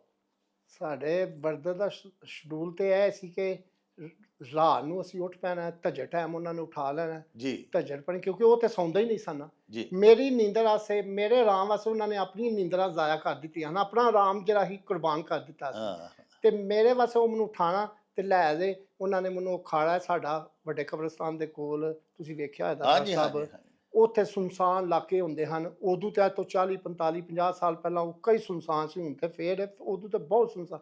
ਉੱਥੇ ਜਾ ਕੇ ਮੈਨੂੰ ਮਿਹਨਤ ਲਵਾਉਣੀ। ਜੀ ਤੁਹਾਡਾ ਤੇ ਖਾੜਾ ਜਿਹੜਾ, ਉਹ ਤੇ ਕੋਈ ਸੁਣਿਆ 100 120 ਸਾਲ ਪੁਰਾਣਾ ਖਾੜਾ ਹੈ, ਜੀ ਤੇ ਸਾਹਮਣੇ ਕਬਰਸਤਾਨ ਹੁੰਦਾ ਸੀ ਤੇ ਇਲਾਕਾ ਵੀ ਸੁਨਸਾਨ, ਤੇ ਧੱਜੇ ਦੇ ਲਈ ਤੁਹਾਨੂੰ ਉਠਾ ਕੇ ਉਧਰ ਭੇਜ ਦਿੰਦੇ ਹਨ ਤੁਹਾਡੇ ਵਾਲਦ ਸਾਹਿਬ, ਤੇ ਉਹ ਕਬਰਸਤਾਨ ਜੋ ਲੰਘਦੇ ਆ, ਤੁਹਾਨੂੰ ਸਰਗੀ ਡਰ ਨਹੀਂ ਲੱਗਦਾ? ਡਰ ਵੀ ਲੱਗਦਾ ਸੀ, ਪਰ ਮੇਰੇ ਵਾਲਦ ਸਾਹਿਬ ਨੂੰ ਲੋਕਾਂ ਨੇ ਕਹਿਣਾ ਵੀ ਕਿ ਹਾਜੀ ਸਾਹਿਬ ਪੁੱਤਰ ਨੂੰ ਭੇਜ ਦਿਓ, ਇੱਥੇ ਜਿੰਨ ਹੁੰਦੇ ਨੇ। ਤੇ ਹਾਂ ਮੇਰੇ ਬਾਪ ਆਂਦਾ ਹੁੰਦਾ ਸੀ ਕਦੀ ਜਿੰਨਾਂ ਨੂੰ ਵੀ ਜਿੰਨ ਚਮੜੇ ਨੇ, ਉਹ ਹਾਂ, ਆਂਦੇ ਹਨ ਚਮੜ ਜਾਂਦੇ। ਉਹਨਾਂ ਕਿਹਾ ਕਦੀ ਜਿੰਨਾਂ ਨੂੰ ਵੀ ਜਿੰਨ ਚਮੜੇ ਨੇ, ਮੇਰਾ ਪੁੱਤਰ ਜਿੰਨ ਹੈ ਵੀ ਜਿੰਨ ਨੇ, ਮਾਸ਼ਾ ਭਲਵਾਨ ਨੇ ਜਿੰਨ ਨੇ, ਕਦੀ ਜਿੰਨਾਂ ਨੂੰ ਵੀ ਜਿੰਨ ਚਮੜੇ ਨੇ। ਪਰ ਅੱਲਾਹ। ਇੱਕ ਵਾਕਿਆ ਤੁਹਾਨੂੰ ਸੁਣਾ ਦਿੰਦਾ, ਮੈਨੂੰ ਯਾਦ ਆ ਗਿਆ, ਤੁਸੀਂ ਜੀ ਗੱਲ ਕੀਤੀ ਹੈ ਕਿ ਇੱਕ ਦਫਾ ਮੈਂ ਰਾਤ ਨੂੰ ਮਿਹਨਤ ਲਗਾ ਰਿਹਾ ਸੀ, ਮੇਰੀ ਆਟੇ ਵਾਲੇ ਨਾਲ ਕੁਸ਼ਤੀ, ਸ਼ਾਇਦ ਆਟੇ ਵਾਲਾ ਅੱਲਾਹ ਨੂੰ ਜੰਨਤ ਨਸੀਬ ਕਰੇ, ਬੜਾ ਜੀ, ਅੱਛਾ ਭਲਵਾਨ ਸੀ, ਬੜਾ ਅੱਛਾ। ਬੜੀ ਟਾਪ ਦੀ ਕੁਸ਼ਤੀ ਸੀ, ਤੇ ਬੜੀ ਮਿਹਨਤ ਲਾਣਾ ਸੀ। ਰਾਤ ਦੇ 2-2:30 ਵਜੇ ਮੈਂ ਉੱਥੇ ਖਾੜੇ ਮਿਹਨਤ ਲਗਾ ਰਿਹਾ ਸੀ, ਨਾਲ ਮੇਰਾ ਇੱਕ ਦੋਸਤ ਸੀ, ਮੇਰਾ ਉਹ ਜੁੱਟ ਸੀ, ਉਹ ਵੀ, ਅਸੀਂ ਦੋ ਹੀ ਸਾਂ। ਤੇ ਸਾਡਾ ਜਿਹੜਾ ਦਰਖਤ ਹੈ ਉਹ ਖਾੜੇ ਤੋਂ ਵੀ ਪਹਿਲਾਂ ਦਾ, ਸਮਝੋ 150, ਸੁਣਿਆ ਹੈ, ਆਪਣੇ ਦਾਦੇ ਕੋਲ ਸੁਣਿਆ ਸੀ ਕਿ ਅਸੀਂ ਜਿਹਨੂੰ ਇਹਨੂੰ ਬਚਪਨ ਵਿੱਚ ਵੇਖਿਆ ਸੀ, ਉਦੋਂ ਵੀ ਇੰਝ ਹੀ ਸੀ ਤੇ ਹੁਣ ਵੀ ਉਹ ਇੰਝ ਹੀ ਉਹ ਹੈ, ਖਾੜੇ ਦੇ ਵਿੱਚ ਜਿਹੜਾ ਦਰਖਤ ਦਰਖਤ ਹੈ। ਹਾਂ, ਤੇ ਅਸੀਂ ਉੱਧਰ ਨਹਾਉਣ ਲੱਗੇ ਹਾਂ, ਮਿਹਨਤ ਲਾ ਦੇ, ਮਿੱਟੀ ਮੁੱਟੀ ਲੱਗੀ ਹੋਈ ਸੀ, ਤੇ ਸਾਹਮਣੇ ਉਹ ਸੀ ਗੁਸਲਖਾਨਾ, ਤੇ ਨਹਾ ਦੇ ਜੋ ਮੈਂ ਨਿਕਲਿਆ, ਮੇਰੀ ਨਜ਼ਰ ਸਾਹਮਣੇ ਪਈ ਹੈ ਦਰਖਤ, ਤੇ ਮੈਨੂੰ ਇੰਝ ਲੱਗਿਆ ਕਿ ਵਿੱਚੋਂ ਕੋਈ ਜਿਵੇਂ ਸਫੈਦ ਰੰਗ ਦਾ ਝੋਲਾ ਜਿਹਾ ਨਾ, ਉਹ ਇੰਝ ਨਿਕਲਿਆ ਹੈ। ਹਾਂ ਤੇ ਮੈਂ ਇੰਝ ਵੇਖਦੇ ਜਿਵੇਂ ਮੇਰੇ ਜਿਸਮ ਵਿੱਚ ਕੰਬਣੀ ਸ਼ੁਰੂ ਹੋ ਗਈ ਹੈ, ਇੰਝ ਠੰਡਕ ਜਿਵੇਂ ਇੱਕੋ ਦਮ ਹੀ ਇੰਝ ਤੋਂ ਇੰਝ ਨਿਕਲਿਆ, ਤੇ ਇੰਝ ਜਿਵੇਂ ਹਵਾ ਹੈ, ਜਿਵੇਂ ਕੋਈ ਜਾਨਵਰ ਪਰਿੰਦਾ ਨਹੀਂ ਉੱਡਦਾ, ਇੰਝ ਉੱਡਦੇ ਨਾਲ ਗਾਇਬ ਹੋ ਗਿਆ ਵੇ। ਹਾਂ ਤੇ ਮੈਂ ਫਿਰ ਸਵੇਰ ਜੋ ਵਾਲਦ ਸਾਹਿਬ ਨਮਾਜ਼ ਪੜ੍ਹਦੇ ਆਉਂਦੇ ਹਾਂ, ਜਾਂ ਉਹਨਾਂ ਨੂੰ ਦੱਸਿਆ ਕਿ ਅੱਬਾ ਜੀ ਇੰਝ ਹੋਇਆ, ਉਹਨਾਂ ਕੁਛ ਨਹੀਂ ਹੋਇਆ, ਕੁਛ ਨਹੀਂ ਹੋਇਆ, ਕੁਛ ਨਹੀਂ ਹੋਇਆ, ਮੇਰਾ ਸ਼ੇਰ ਬੱਬਰ ਪੁੱਤਰ ਨੇ, ਵਾਹ। ਤੂੰ ਮੇਰਾ ਪੁੱਤਰ ਜਿੰਨ ਨੇ, ਕੁਛ ਨਹੀਂ। ਵਾਹ ਉਹ ਚੰਗਾ ਬਜ਼ੁਰਗ ਹੀ ਸਨ, ਕੋਈ ਚੰਗੇ ਸਨ ਇੰਝ, ਹਾਂ ਉਹਨਾਂ ਨੇ ਇੰਝ ਗੱਲ ਮੁਕਾ ਦਿੱਤੀ ਹੈ। ਵਾਹ ਤੇ ਸਾਨੂੰ ਵੀ ਫਿਰ ਅੱਲਾ ਦਾ ਸ਼ੁਕਰ ਹੈ, ਨਮਾਜ਼ੀ ਸਾਂ, ਤੇ ਬਚਪਨ ਵੀ ਉੱਥੇ ਹੀ ਗੁਜ਼ਰਿਆ ਸੀ ਸਾਡਾ। ਉਹ ਫਿਰ ਮਿੱਟੀ ਵਿੱਚ ਮਲ ਦੇ ਮਿੱਟੀ ਖੇਡਦੇ ਹੀ ਅਸੀਂ ਜਵਾਨ ਹੋਏ ਸਾਂ, ਤੇ ਸਾਨੂੰ ਵੀ ਫਿਰ ਕੋਈ ਪਤਾ ਨਹੀਂ ਲੱਗਦਾ ਸੀ ਜਿੰਨਾ ਆ ਜਾਏ। ਅੱਛਾ, ਵਾਲਦੈਨ ਬੜੀ ਬੜੀ ਪਿਆਰੀ ਤਰਬੀਅਤ ਕਰਦੇ ਨੇ। ਤੁਹਾਡੇ ਵਾਲਦ ਸਾਹਿਬ ਨੇ ਤੁਹਾਨੂੰ ਬਚਪਨ ਤੋਂ ਸੋਹਣਾ ਖਵਾਇਆ, ਸੋਹਣਾ ਪਵਾਇਆ, ਤੁਹਾਡਾ ਵਜੂਦ ਬਣਾਉਣ ਦੇ ਵਿੱਚ, ਤੁਹਾਨੂੰ ਭਲਵਾਨ ਬਣਾਉਣ ਦੇ ਵਿੱਚ ਬੜੀ ਉਹਨਾਂ ਮਿਹਨਤ ਕੀਤੀ। ਤੁਹਾਨੂੰ ਆਪਣੇ ਅੱਬਾ ਜੀ ਦੀ ਸਭ ਤੋਂ ਪਿਆਰੀ ਕਿਹੜੀ ਗੱਲ ਲੱਗਦੀ ਹੈ? ਪਿਆਰ ਦੇ ਉਹਨਾਂ ਹਰ ਪਾਸਿਓਂ ਹੀ ਕੀਤਾ ਨਾ ਤੁਹਾਡੇ ਨਾਲ, ਤੇ ਹਰ ਵੇਲੇ ਹੀ ਕੀਤਾ।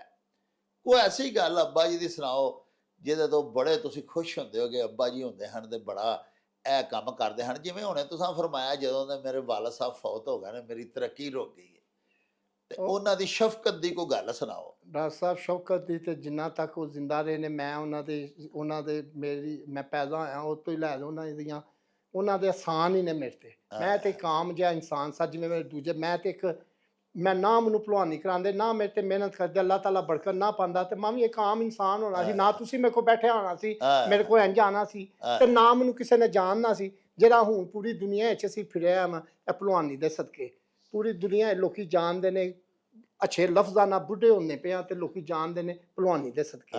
ਇਹ ਭਲਵਾਨੀ ਉਹਨਾਂ ਨੇ ਸਾਰਿਆਂ ਨਾਲੋਂ ਵੱਡਾ ਇਹਸਾਨ ਉਹਨਾਂ ਨੇ ਇਹ ਕੀਤਾ ਮੇਰੇ ਤੇ ਕਿ ਮੈਨੂੰ ਭਲਵਾਨੀ ਸ਼ੁਰੂ ਕਰਾਈ ਹੈ। ਫਿਰ ਦੂਜਾ ਇਹ ਵੇ ਕਿ ਮੈਨੂੰ ਭਲਵਾਨੀ ਸ਼ੁਰੂ ਕਰਾ ਦੇ, ਮੇਰੇ ਤੇ ਮਿਹਨਤ ਕੀਤੀ ਹੈ, ਮੇਰੇ ਤੇ ਆਪਣੀ ਜਿਹੜੀ ਉਹਨਾਂ ਦੀ ਐਸ਼ਾਂ ਸਨ ਉਹਨਾਂ ਨੇ ਖਤਮ ਕਰ ਦਿੱਤੀਆਂ, ਛੱਡ ਦਿੱਤਾ, ਰਿਸ਼ਤੇਦਾਰਾਂ ਨੂੰ ਮਿਲਣਾ ਛੱਡ ਦਿੱਤਾ, ਯਾਰਾਂ ਦੋਸਤਾਂ ਨੂੰ ਮਿਲਣਾ ਛੱਡ ਦਿੱਤਾ, ਈਵਨ ਕਾਰੋਬਾਰ ਛੱਡ ਦਿੱਤਾ ਉਹਨਾਂ ਨੇ। ਸਭ ਕੁਝ ਮੇਰੇ ਤੇ ਖਵਾਇਆ ਮੈਨੂੰ, ਮੇਰਾ ਮੁਸਤਕਬਲ ਬਣਾਉਣਾ ਸੀ। ਅੱਲਾ ਨੇ ਫਿਰ ਬਰਕਤ ਪਾਈ ਹੈ, ਅੱਲਾ ਦਾ ਲੱਖ ਲੱਖ ਸ਼ੁਕਰ ਹੈ। ਬਾਬਡਾ ਦੀ ਜੌਬ ਮਿਲੀ ਹੋਈ ਹੈ, ਕਾਰੋਬਾਰ ਹੈ। ਚਲੋ ਸਾਰਿਆਂ ਨਾਲੋਂ ਵੱਡੀ ਗੱਲ ਹੈ ਕਿ ਜਿਹੜੀ ਇੱਜ਼ਤ ਹੈ, ਅੱਜ ਕੱਲ ਦੂਜਾ ਮਹੱਲੇ 'ਚ ਕਿਸੇ ਨੂੰ ਨਹੀਂ ਕੋਈ ਜਾਣਦਾ, ਤੇ ਜੇ ਮਿਹਨਤਾਂ ਕੀਤੀਆਂ ਨੇ, ਵਾਲਦੈਨ ਨੇ ਉੱਤੇ ਨਿਗਰਾਨੀ ਕੀਤੀ ਹੈ, ਮਿਹਨਤ ਸਾਡੇ ਤੇ ਕੀਤੀ ਹੈ, ਤੇ ਪੂਰੇ ਪਾਕਿਸਤਾਨ ਵਿੱਚ ਬੰਦੇ ਜਾਣਦੇ ਨੇ, ਤੇ ਅੱਛੇ ਲਫ਼ਜ਼ਾਂ 'ਚ ਜਾਣਦੇ, ਤੇ ਇੱਜ਼ਤ ਕਰਦੇ ਨੇ। ਜਿੱਥੇ ਜਾਈਏ ਲੋਕੀ ਇੱਜ਼ਤ ਕਰਦੇ ਨੇ। ਇੰਨਾ ਚੰਗੀ ਕਿਹੜੀ ਵੇਖੋ ਗੱਲ ਜੀ, ਹੈ। ਇੱਕ ਤੁਹਾਨੂੰ ਭਲਵਾਨ ਬਣਾਇਆ, ਇੱਕ ਬਾ ਕਿਰਦਾਰ ਬਣਾਇਆ, ਕਿਉਂਕਿ ਹਾਜੀ ਸਾਹਿਬ ਨੇ ਆਪ ਵੀ ਕਦੀ ਨਮਾਜ਼ ਨਹੀਂ ਛੱਡੀ। ਤੁਹਾਡੇ ਵਾਲਦ ਸਾਹਿਬ ਨੇ 24 ਘੰਟੇ ਤਸਬੀਹ ਉਹਨਾਂ ਦੇ ਹੱਥ 'ਚ ਹੁੰਦੀ ਸੀ, ਤੇ ਬਿਲਕੁਲ ਤੁਹਾਨੂੰ ਵੀ ਨਮਾਜ਼ ਦੀ ਪਾਬੰਦੀ ਕਰਾਉਂਦੇ ਹਨ। ਬਿਲਕੁਲ 5 ਵਕਤ ਦੀ ਨਮਾਜ਼ ਸਾਰਿਆਂ ਨਾਲ ਪਹਿਲਾਂ। ਵਾਹ। ਉਹ ਜਿਵੇਂ ਮੈਂ ਤੁਹਾਨੂੰ ਅੱਗੇ ਸੁਣਾਇਆ ਸੀ ਕਿ ਅੱਛੇ ਭਲਵਾਨ ਨਾਲ ਕੁਸ਼ਤੀ ਸੀ ਮੇਰੇ ਤਾਏ ਦੀ, ਤੇ ਮੇਰੇ ਦਾਦੇ ਨੇ ਕਿਹਾ ਨਹੀਂ ਰੋਜ਼ੇ ਨਹੀਂ ਛਡਾਣੇ ਨੇ। ਆਇਆ।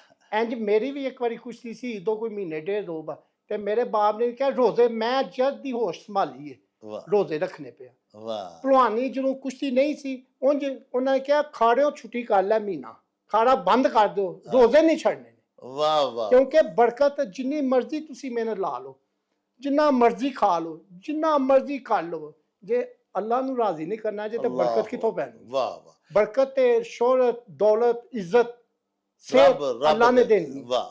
ਤੁਸੀਂ ਥੋੜੀ ਵੀ ਮਿਹਨਤ ਲਾਓ। ਤੇ ਮੈਂ ਜਿਹੜੀ ਆਬਰ ਨਾਲ ਕੁਸ਼ਤੀ ਲੜਿਆ ਵਾਂ, ਉਹਦਾ ਭੋਲੂ ਭਾਣ ਜ਼ਿੰਦਾ ਸੀ, ਅੱਛਾ ਭਾਣ ਜ਼ਿੰਦਾ ਸੀ, ਆਪ 6ਵੇਂ 7ਵੇਂ ਭਰਾ ਜ਼ਿੰਦਾ ਹਨ, ਅੱਕੀ, ਗੋਗਾ, ਆਜ਼ਮ, ਝਾਰਾ ਉਹਦਾ ਭਰਾ ਬੜਾ ਵੱਡਾ ਭਲਵਾਨ, ਉਹ ਜ਼ਿੰਦਾ ਸੀ। ਉਹਨਾਂ ਨੇ ਕੀ ਉਹਨੂੰ ਘੱਟ ਮਿਹਨਤ ਲਵਾਈ ਹੋਈ ਸੀ? ਬੜੀ ਮਿਹਨਤ ਲਵਾਈ ਹੈ, ਤੇ ਬੜਾ ਅੱਛਾ ਭਲਵਾਨ ਸੀ ਉਹ। ਡਾਕਟਰ ਸਾਹਿਬ ਬਹੁਤ ਅੱਛਾ ਭਲਵਾਨ ਸੀ ਉਹ, ਪਰ ਹੋ ਸਕਦਾ ਮੇਰੇ ਪਿੱਛੇ ਦੁਆਵਾਂ ਜ਼ਿਆਦਾ ਹਨ। ਵਾਹ ਵਾਹ ਵਾਹ। ਤੇ ਅੱਲਾ ਨੇ ਉਹ ਮੈਨੂੰ ਇੱਜ਼ਤ ਦੇ ਦਿੱਤੀ ਹੈ। ਬਾਕੀ ਕਹੀਏ ਕਿ ਉਹ ਭਲਵਾਨ ਨਹੀਂ ਅੱਛਾ ਸੀ, ਮਾੜੇ ਬੰਦੇ ਨੂੰ ਤੇ ਆਪਣੇ ਆਪਣੇ ਭਾਂਡੇ ਨੂੰ ਉਹ ਹਲਕਾ ਤੇ ਕਦੀ ਵੀ ਨਹੀਂ ਘੁਲਾਉਂਦੇ ਹਨ। ਹਾਂ, ਕਦੇ ਨਹੀਂ ਘੁਲਾਉਂਦੇ ਜੀ। ਉਹ ਬੜੇ ਵੱਡੇ ਉਹ ਪੂਰਾ ਪਹਿਲਵਾਨ ਸਨ, ਪੂਰੇ ਖੋਚਲ ਸਨ ਪੂਰੀ ਹਿੰਦ ਸਿੰਧ ਵਿੱਚ। ਉਹਨਾਂ ਨੇ ਪੂਰਾ ਤੋਲ ਦੇ, ਪੂਰਾ ਛਾਣ ਦੇ, ਪੂਰਾ ਉਦੋਂ ਭੇਜਿਆ, ਉਦੋਂ ਘੁਲਾਇਆ। ਜਾਰੇ ਭਲਵਾਨ ਦੀ ਗੱਲ ਯਾਦ ਹੈ, ਉਹ ਗੁੱਜ ਰੱਖੀ ਸੀ ਵਿੱਚ, ਤੇ ਜਾਰੇ ਭਲਵਾਨ ਨੇ ਪਹਿਲਾਂ ਲੋਕਾਂ ਨੂੰ ਕਿਹਾ, ਅੱਗੇ ਸਾਡੇ ਕੋਲ 100 ਗੁੱਜਾਂ ਨੇ, ਹੁਣ 101 ਹੋ ਗਈ ਹੈ। ਕਹਿ ਮਤਲਬ ਉਹ ਬੈਠੇ ਹਾਂ ਸੀ ਜਿਤਨਾ ਹੀ ਜਿੱਤਣਾ। ਅੱਜ ਦੀ ਜਿੱਤਾਂਗੇ ਤੇ 101 ਹੋ ਜਾਏ। ਪਰ ਕੀ ਕਿ ਚਲੋ ਸਾਡੇ ਪਿੱਛੇ ਹੋ ਸਕਦਾ ਉਹਨਾਂ ਨੇ ਮਿਹਨਤ ਮੇਰੇ ਨਾਲ ਜ਼ਿਆਦਾ ਕੀਤੀ ਹੋਵੇ, ਖੁਰਾਕ ਮੇਰੇ ਨਾਲ ਜ਼ਿਆਦਾ ਖਾਧੀ ਹੋਵੇ। ਉਹਨੂੰ ਸਮਝਾਉਣ ਵਾਲੇ ਮੇਰਾ ਤੇ ਇੱਕ ਚਾਚਾ ਸੀ, ਉਦੋਂ ਤਾਇਆ ਸੀ ਜਾਂ ਬਾਪ ਸੀ, ਉਹਨਾਂ ਦੇ ਪਿੱਛੇ ਤੇ ਬੜੇ ਬੜੇ ਸਭ ਕੁਝ ਸਨ, ਸਾਰੇ ਰੁਸਤਮ। ਤੇ ਮੇਰੀਆਂ ਦੁਆਵਾਂ ਮੇਰੇ ਮਾਂ-ਬਾਪ ਦੀਆਂ ਦੁਆਵਾਂ ਬਣੀਆਂ, ਕਿਉਂਕਿ ਮੇਰਾ ਬਾਪ ਤਜੱਗੁਜ਼ਾਰ ਸੀ, 5 ਵਕਤ ਦੀ ਨਮਾਜ਼ ਪੜ੍ਹਦਾ ਸੀ। ਹਰ ਵਕਤ ਉਹਨੇ, ਜਿਹਨੂੰ ਵੀ ਮੈਂ ਘਰ, ਉਹਨੇ 5-6 ਸਾਲ ਮੈਂ ਡਾਕਟਰ ਸਾਹਿਬ ਉਹਨਾਂ ਦੇ ਸਕੂਟਰ 'ਤੇ ਵੈਸਪਾ ਹੁੰਦਾ ਸੀ ਉਹਨਾਂ ਕੋਲ, ਉਹਨਾਂ ਦੇ ਸਕੂਟਰ 'ਤੇ ਬਹਿ ਕੇ ਖਾੜੇ, ਭੈੜਾ ਜਿਹਾ ਲਾਚਾ ਹੁੰਦਾ ਸੀ, ਮਲਮਲ ਦੀ ਕਮੀਜ਼ ਗਰਮੀਆਂ 'ਚ, ਤੇ ਉਹਨਾਂ ਦੇ ਸਕੂਟਰ 'ਤੇ ਬਹਿ ਕੇ ਘਰ, ਨਾ ਘਰੋਂ ਬਾਹਰ ਨਿਕਲਣਾ ਨਾ ਕੁਛ, ਬਸ ਉਹ ਹੀ ਰੂਟੀਨ। ਗੋਸ਼ਤ, ਘਿਓ, ਮੱਖਣ, ਦੁੱਧ, ਸ਼ਰਦਾਈ, ਬਦਾਮ, ਯਖਨੀਆਂ। ਅਸੀਂ ਤਾਂ ਤਰਸਦੇ ਹੁੰਦੇ ਹਾਂ ਕਈ ਵਾਰ, ਘਰ ਕੋਈ ਦਾਲ ਪਕਣੀ ਕਿ ਅੰਮਾ ਸਾਨੂੰ ਵੀ ਦਾਲ ਦਾ ਦੇ ਦੇ। ਉਹ ਸਾਡੀ ਮਾਂ ਅੱਲਾ ਜਨਸੀਬ ਕਰੇ, ਐਡੀ ਸਾਦੀ ਸੀ, ਐਡੀ ਚੰਗੀ ਹੁੰਦੀ ਸੀ, ਹਾਲੇ ਤੱਕ ਉਹਦੀਆਂ ਆਂਦਾ। ਉਹ ਵਿਚਾਰੀ ਆਂਦੀ ਹੁੰਦੀ, ਓਏ ਸ਼ਹਿਦਿਆ, ਸ਼ਹਿਦਾ ਮੈਨੂੰ ਆਂਦੇ ਹਨ, ਨਾ ਮੇਰਾ ਸ਼ਾਹ ਦੇ ਸ਼ਹਿਦਿਆ, ਓਏ ਅੱਬਾ ਤੇਰਾ ਮਾਰੇ, ਅੰਮਾ ਨਹੀਂ ਇੱਕ ਬੁਰਕੀ ਲਵਾ ਦੇ, ਉਹ ਵਿਚਾਰੀ ਨੂੰ ਲੁਕਾ ਦੇ। ਦੁਪੱਟਾ ਹੁੰਦਾ ਸੀ, ਉਹ ਆਪਣੇ ਇੰਜ ਰਾਤ ਨੂੰ ਫਟਾ 2-4 ਬੁਰਕੀਆਂ ਖਵਾ ਦੇਣੀਆਂ। ਮਾਵਾਂ ਹੀ ਹੁੰਦੀਆਂ। ਇਹਦਾ ਮਤਲਬ ਇਹ ਨਹੀਂ ਕਿ ਮੇਰਾ ਬਾਪ ਨਹੀਂ ਮੇਰੇ ਨਾਲ ਮੁਹੱਬਤ ਕਰਦਾ ਹੈ, ਮੇਰਾ ਬਾਪ ਜਿੰਨੀ ਕਰਦਾ ਸੀ, ਸੋਚ ਨਹੀਂ ਮੈਂ ਸਕਣਾ ਕਿ ਦੂਜਿਆਂ ਦੇ ਮੂੰਹੋਂ ਕੱਢ ਕੇ ਮੈਨੂੰ ਖਵਾਇਆ ਉਹਨਾਂ ਨੇ। ਤੇ ਭਾਜੀ ਕਦੀ ਤੁਹਾਨੂੰ ਹਾਜੀ ਸਾਹਿਬ ਨੇ ਮਾਰਿਆ ਵੀ ਸੀ ਕਿਸੇ ਗੱਲੋਂ? ਮਾਰਦੇ ਵੀ ਸਨ, ਪਰ ਮਾਰ ਵਿੱਚ ਵੀ ਉਹਨਾਂ ਦੀ ਉਹ ਪਿਆਰ ਹੀ ਹੁੰਦਾ ਸੀ। ਮਾਰਦਾ ਬਚਪਨ ਵਿੱਚ ਮਾਰ, ਪਰ ਜਦੋਂ ਭਲਵਾਨੀ ਕਰਨਾ ਉਹ ਡੰਡਾ ਜਿਵੇਂ ਡਰਾ ਹੀ ਹੁੰਦਾ ਸੀ, ਓਏ ਮਾਰ ਦੇਣਾ ਤੈਨੂੰ, ਡੰਡਾ ਜਿਵੇਂ ਫੜਿਆ ਹੁੰਦਾ, ਤੇ ਮਾਰ ਵੀ ਦੇਣ ਤੇ ਕੀ ਉਹਨਾਂ ਦੀਆਂ ਮਾਰਾਂ ਹੀ ਜਿਹੜੀਆਂ ਨੇ ਇਹ ਕੰਮ ਆਉਂਦੀਆਂ ਪਈਆਂ ਕਿ ਇਸ ਟਾਈਮ ਤੁਸੀਂ ਸਾਡੇ ਕੋਲ ਬੈਠੇ ਹੋ, ਆ ਦੇ ਸਾਡੇ ਕੋਲ ਕਰ ਰਹੇ ਹੋ, ਸਾਨੂੰ ਇੱਜ਼ਤ ਅਫਜ਼ਾਈ ਦਿੱਤੀ ਜੇ। ਤੇ ਆਖਰੀ ਜਿਹੜੀ ਉਹਨਾਂ ਮੇਰੇ ਬਾਪ ਦੀ ਜਿਹੜੀ ਉਹ ਸੀ, ਮੈਂ ਸਮਝਦਾ ਵਾਂ ਕਿ ਮੇਰੇ ਤੇ ਆਸਾਨ ਜਿਹੜਾ ਉਹ ਕਰ ਦਿੱਤਾ ਉਹਨੇ, ਕਿ ਮੇਰੀ ਸ਼ਾਦੀ ਜਿੱਥੇ ਕਰਾਈ ਹੈ, ਉਹ ਅੱਲਾ ਦਾ ਲੱਖ ਲੱਖ ਸ਼ੁਕਰ ਹੈ, ਮੈਨੂੰ ਬੜੀ ਅੱਛੀ ਤੋਹਫਾ ਮੇਰੀ ਬੇਗਮ ਮੈਨੂੰ ਬੜੀ ਅੱਛੀ ਮਿਲ ਗਈ, ਜਿਹਨੇ ਮੈਨੂੰ ਸਾਂਭ ਲਿਆ।